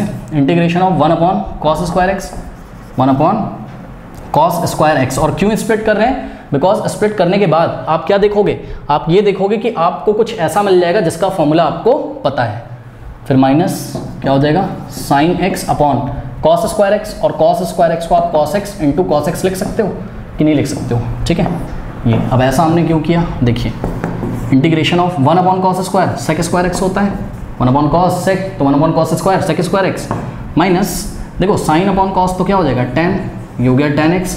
और यहाँ पे आप sin x इंटू 1 अपने मन से कर सकते हो, because sin x into 1 sin x होता है, तो 1 अपॉन कॉस क्या होता है, सेक होता है, 1 अपॉन कॉस क्या होता है, सेक x। ठीक है, तो ये हो गया आपका। अब इंटीग्रेशन पहले इसका करेंगे, यानी कि integration of sec square x dx minus integration of, यहाँ पर क्या हो जाएगा, tan x into sec x लिखो या sec x into tan x लिखो, बात क्या है, सेम है। ठीक, नाउ सेक स्क्वायर एक्स का इंटीग्रेशन सोचो क्या, tan x, क्यों tan x का डेरिवेटिव सेक स्क्वायर एक्स होता था, तो सेक स्क्वायर एक्स का इंटीग्रेशन क्या होगा, tan x। इसलिए हमने इसको स्प्लिट किया था ताकि हमको कुछ ऐसा मिल जाए जिसका इंटीग्रेशन वाला फॉर्मूला हमको लर्न हो। माइनस, हाँ भाई sec x into tan x का इंटीग्रेशन क्या होगा, सोचो सेक एक्स का डेरिवेटिव क्या होता था, sec x into tan x, तो sec x into tan x का इंटीग्रेशन क्या होगा, सेक एक्स होगा कि नहीं होगा। और साथ में यहाँ से c1 आया होगा माइनस c2 आया होगा, c1 माइनस c2 हमने c लिख दिया। ओके, तो your answer is tan x minus sec x plus c। Example number 4 थोड़ा सा मजेदार क्वेश्चन है, कह रहा है कि find the anti derivative f, capital F। सुनो, कैपिटल F एंटी डेरिवेटिव है किसका, स्मॉल f का, मतलब इसका, इस फंक्शन का। और ये स्मॉल f डिफाइंड है किससे, 4x क्यूब माइनस 6 से। मतलब समझो जरा, मतलब देखो आपको इसका एंटी डेरिवेटिव निकालना है। चेक करो, find the anti derivative capital F, और उसने बता दिया कि इसका जो एंटी डेरिवेटिव है f ऑफ x का, स्मॉल f ऑफ x का जो एंटी डेरिवेटिव वो कैपिटल F से दिखाया जाएगा। ठीक, anti derivative capital F of small f, तो इसका एंटी डेरिवेटिव निकालना है। मतलब कि 4x क्यूब माइनस 6 का आपको क्या निकालना है, इसका आपको एंटी डेरिवेटिव निकालना है। तो आपको स्टूडेंट्स यहाँ पे कोई फंक्शन सोचना पड़ेगा जिसका डेरिवेटिव क्या आ जाता है, इतना आ जाता है। ठीक है, तो आप क्या सोचोगे, सोचो आप सोचोगे मेरे ख्याल से तो x की पावर 4 और माइनस 6x। भाई चेक करो, अगर हम x की पावर 4 ओके और माइनस 6x का डेरिवेटिव करें, x की पावर 4 का डेरिवेटिव क्या हो जाएगा, 4x क्यूब, बिल्कुल सही है। और माइनस 6x का क्या होगा, माइनस 6। लेकिन ध्यान दें क्या यहाँ पर मैं एक c ऐड करूँगा, क्योंकि c जहाँ पर क्या होगा, कांस्टेंट होगा कि नहीं होगा, समझो जरा बात को, c क्या होगा, कांस्टेंट होगा। अब इसका डेरिवेटिव करो, चलो x की पावर 4 का क्या होगा, 4x क्यूब, माइनस 6x का क्या होगा, माइनस 6, और c का तो 0 हो जाएगा। तो मैं इसको ऐसा भी तो लिख सकता हूँ, यानी कि समझो जरा, ये जो फंक्शन था ये क्या है आपका, ये स्मॉल f है, और ये जो आंसर आया आपका ये क्या है, कैपिटल F है, क्योंकि ये भी x का फंक्शन है इसलिए f ऑफ x है, मतलब स्मॉल f ऑफ x, और ये भी x का फंक्शन है इसलिए कैपिटल F ऑफ x। तो मुझको इसका एंटी डेरिवेटिव मिल गया, तो हम क्या लिखेंगे कि anti derivative of what, of f of x is capital F of x, and capital of f is given by x की power 4 minus 6x plus c। सुनो क्या बच्चों, ये आपका आंसर है, जवाब है नहीं, क्योंकि ये जो कैपिटल F ऑफ x आया है आपका, ठीक है, मतलब ये जो भी फंक्शन आया है ये आपको क्या दे रहा है, ये आपको दे रहा है फैमिली ऑफ कर्व्स। उन्होंने आपको क्वेश्चन में एक कंडीशन लगाई है कि where f of 0 is equals to 3, मतलब वो आपको इस फैमिली ऑफ कर्व में से एक यूनिक कर्व के बारे में जानकारी लेना चाहते हैं। उन्होंने f ऑफ 0 बराबर 3, ये जो कंडीशन दे दिया है उन्होंने, इस कंडीशन को यदि हम यहाँ अप्लाई कर दें तो हमें कैपिटल C की वैल्यू मिल जाएगी, बिकॉज ये C कुछ भी हो सकता है। अगर C की वैल्यू बदलती रहेगी तो फैमिली ऑफ कर्व आएंगे, और C की अगर एक यूनिक वैल्यू आ जाए, एक पर्टिकुलर वैल्यू आ जाए, तो हमको ये पता चल जाएगा कि भाई कौन से फैमिली ऑफ कर्व की बात करी जा रही है। तो f ऑफ 0 बराबर कितना है, 3 है। तो इसका मतलब क्या कि हम अगर x की जगह कितना पुट करें, इस फंक्शन में अगर हम x की जगह 0 पुट करें तो ये f ऑफ 0 किसके इक्वल हो जाएगा, 3 के। यानी कि नेक्स्ट स्टेप में f ऑफ x की जगह आप 0 पुट करिए, तो इसमें भी आप x की जगह 0 पुट करिए, तो 0 की पावर 4 माइनस 6 इंटू 0 और प्लस c। लेकिन ध्यान दें f ऑफ 0 कितना दिया उसने, 3 दे दिया है, तो ये 3 के इक्वल हो जाएगा कि नहीं हो जाएगा। और यहाँ से अब आप क्लियरली देख रहे हैं क्या कि ध्यान चेक करिए, 0 की पावर 4 0 हो जाएगा, माइनस 6 इंटू 0 0 हो जाएगा, plus c is equals to what, 3। 0 plus 0 minus 0 0 होता है, तो ये पूरा खत्म हो जाएगा। और c की वैल्यू बच्चों 3 आ गई, और जब c की वैल्यू 3 आ गई तो उठा के ले जाके वापस यहाँ आप पुट कर दीजिए, तो आपको क्या मिल जाएगा, आपको कैपिटल F मिल जाएगा। और वो कैपिटल F कितना होगा, x की पावर 4 माइनस 6x और प्लस c की वैल्यू 0 डाल दो, तो 6x प्लस 0 6x हो जाएगा। ठीक है, तो ये आपको एक f ऑफ x मिल गया। Now this f of x is, this capital F of x is what, this is anti derivative of what, this is anti derivative of small f, और यही आपको बताना था। ठीक है, जो कि एक यूनिक फंक्शन है। ठीक है, अच्छा एक गलती हो गई मेरे से, सॉरी, c की वैल्यू 3 रखनी है ना, ये मेरे से गलती हो गई, c की वैल्यू आप 3 रखिए। ठीक है, तो ये एक डेफिनेट कर्व हो रहा होगा बच्चों, बाय क्वाड्रेटिक पॉलिनोमियल है ये, इसका एक डेफिनेट कर्व आ रहा होगा। ठीक है, तो एक निश्चित कर्व है जो कि किसका एंटी डेरिवेटिव है, 4x क्यूब माइनस 6 का एंटी डेरिवेटिव है। तो ओके, तो ये यूनिक फंक्शन आ रहा है, इसको आप कर लीजिए। नाउ स्टूडेंट्स, नेक्स्ट जो है वो आपको पढ़ना है comparison between differentiation and integration. बहुत छोटा सा टॉपिक, आप एनसीईआरटी में पढ़ सकते हो। पहला जो पॉइंट है देख लीजिए, ये पेज नंबर 298 पे पढ़ लीजिएगा आराम से, कोई इसमें दिक्कत नहीं। कह रहा both are operation on functions. Obviously आप अगर इंटीग्रेशन करते हो वो भी किसी फंक्शन का करते हो, अगर आप डिफरेंशिएशन करते हो वो भी आप किसी फंक्शन का करते हो। ठीक है, फिर दूसरी प्रॉपर्टी है बहुत ईजी, आप देख रहे होगे, डी बाई डी एक्स जो है या इंटीग्रल ऑफ, ये देखिए कुछ ऐसा है, d by D x of, इन्होंने लिखा है के इंटू f1 ऑफ x और प्लस k इंटू f2, जहाँ पर f2 of x dx, sorry.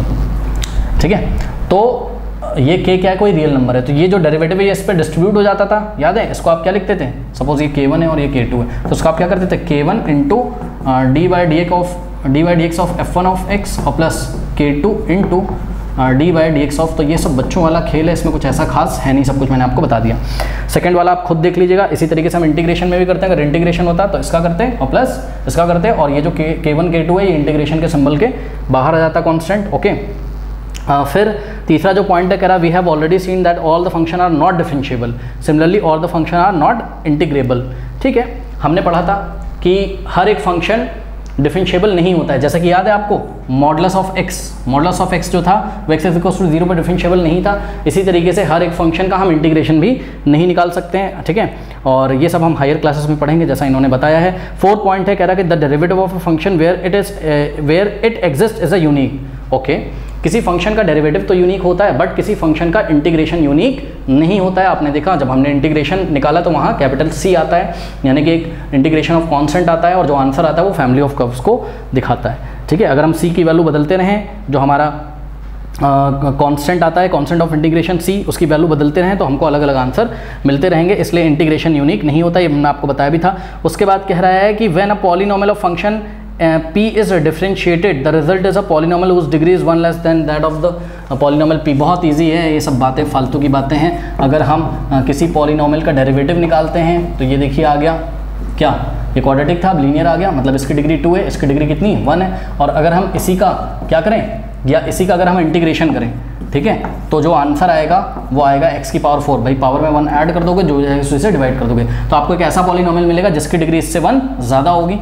ठीक है, तो डेरिवेटिव में जो आंसर आएगा आपका पॉलिनोमियल का डेरिवेटिव पॉलिनोमियल आएगा, लेकिन इस पॉलिनोमियल की डिग्री इससे कम होगी। लेकिन इंटीग्रेशन में जिस पॉलिनोमियल का आपने इंटीग्रेशन किया है उसका जो आंसर आएगा वो भी एक पॉलिनोमियल होगा, बट इस पॉलिनोमियल की डिग्री इससे 1 ज़्यादा होगी। यहाँ पे डिग्री 3 है, यहाँ पे 4 है, तो बहुत ईजी है। उसके बाद इससे कोई छोटा क्वेश्चन ना पूछ लेना एग्जाम में, इसलिए जो इसको डिस्कस कर ले रहे हैं। We can speak of the derivative at a point, we never speak of a integral at a point, obviously.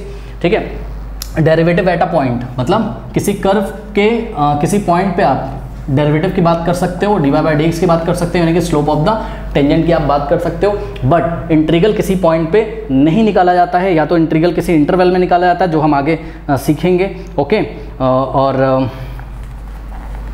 हाँ, इंटरवल में निकाला जाता है, वो डेफिनेट इंटीग्रल हम देखेंगे, उसको छोड़िए। फिर उसके बाद 7th पॉइंट है, कह रहा है the derivative of a function has a geometrical meaning. Okay, जैसे कि डेरिवेटिव का ज्योमेट्रिकल मीनिंग क्या होता था, स्लोप ऑफ द टेंजेंट बताता था, ठीक उसी तरीके से जो हमारा इनडेफिनेट इंटीग्रल है, जो हमने अभी पढ़ा, थोड़ा बहुत देखा, इनडेफिनेट इंटीग्रल का जो ज्योमेट्रिकल मीनिंग है, जो ज्योमेट्रिकल इंटरप्रिटेशन है, ये है कि वो फैमिली ऑफ कर्व्स को देता है। उसके बाद फिर लास्ट में फालतू की बातें लिखी हुई हैं। 8 पॉइंट है, derivative is use to finding the physical quantities like the velocity, moving particle etcetera. ठीक है, ओके। इसी तरीके से इंटीग्रल का यूज़ भी हम बहुत सारे चीज़ें जैसे कि distance travels when the velocity at a time T is given, ये सब निकालने में कर सकते हैं। फिजिक्स वाले बच्चे अच्छे से जानते होंगे। और 9th पॉइंट जो है इन्होंने लिखा है कि differentiation is a process involve limits. ये बढ़िया चीज़ इन्होंने बात करी है कि डिफरेंशिएशन जब आया था, याद करिए, ठीक है, जब डेरिवेटिव का जन्म हुआ था क्लास 11th में हमने जब पढ़ा था, तो पहले हमको लिमिट पढ़ाई गई थी और उसी लिमिट से कहीं ना कहीं हमने डेरिवेटिव बनाने सीखे थे। तो इसी तरीके से इंटीग्रेशंस में भी लिमिट का यूज़ होगा, लेकिन वो डेफिनेट इंटीग्रल में होगा, तो वो हम आगे पढ़ेंगे। ओके, और obviously process of differentiation and integration are reverse process of each other students. तो ये हमने सब डिस्कस कर लिया। ठीक है, इसके अलावा एक चीज़ और है, वो ये है कि देखिए अगर कहीं पे लिखा हुआ है इंटीग्रेशन और यहाँ पर आपका लिखा हुआ है मान लीजिए y dy, ठीक है, और यहाँ पर लिखा हुआ है इंटीग्रेशन x dx, ठीक है, तो इन दोनों के रिजल्ट आएंगे सेम, बट इसको पढ़ा अलग तरीके से। देखो इसका आंसर क्या आएगा, इसका आंसर आएगा y² + c भाई y की पावर में 1 ऐड कर दो और जितना आ जाए उसी से डिवाइड कर दो। यहाँ पर x की पावर में 1 ऐड कर दो और जितना आ जाए उसी से डिवाइड कर दो। दोनों के रिजल्ट सेम आ रहे हैं, तो अंतर क्या है? अंतर ये है कि this is the integration in variable y and this is the integration in variable x। बस वेरिएबल के नाम चेंज हो गए और कोई फर्क नहीं पड़ता है। तो एंड स्क्रीन पे 7.1 का सॉल्यूशन आ रहा होगा। बहुत लंबी वीडियो हो गई, मैंने सोचा लाओ एक में ही खत्म कर देते हैं, बहुत दिन से चल रहे थे बच्चे इंटीग्रेशन। ठीक है, तो नेक्स्ट वीडियो में लेके आएंगे एक्सरसाइज 7.1 का सॉल्यूशन और मिलते हैं नेक्स्ट वीडियो में। तब तक ले पढ़ते रहिए, बढ़ते रहिए। All the best. और जाते थे कमेंट सेक्शन में दिए गए लिंक को चेक करना ना भूलें।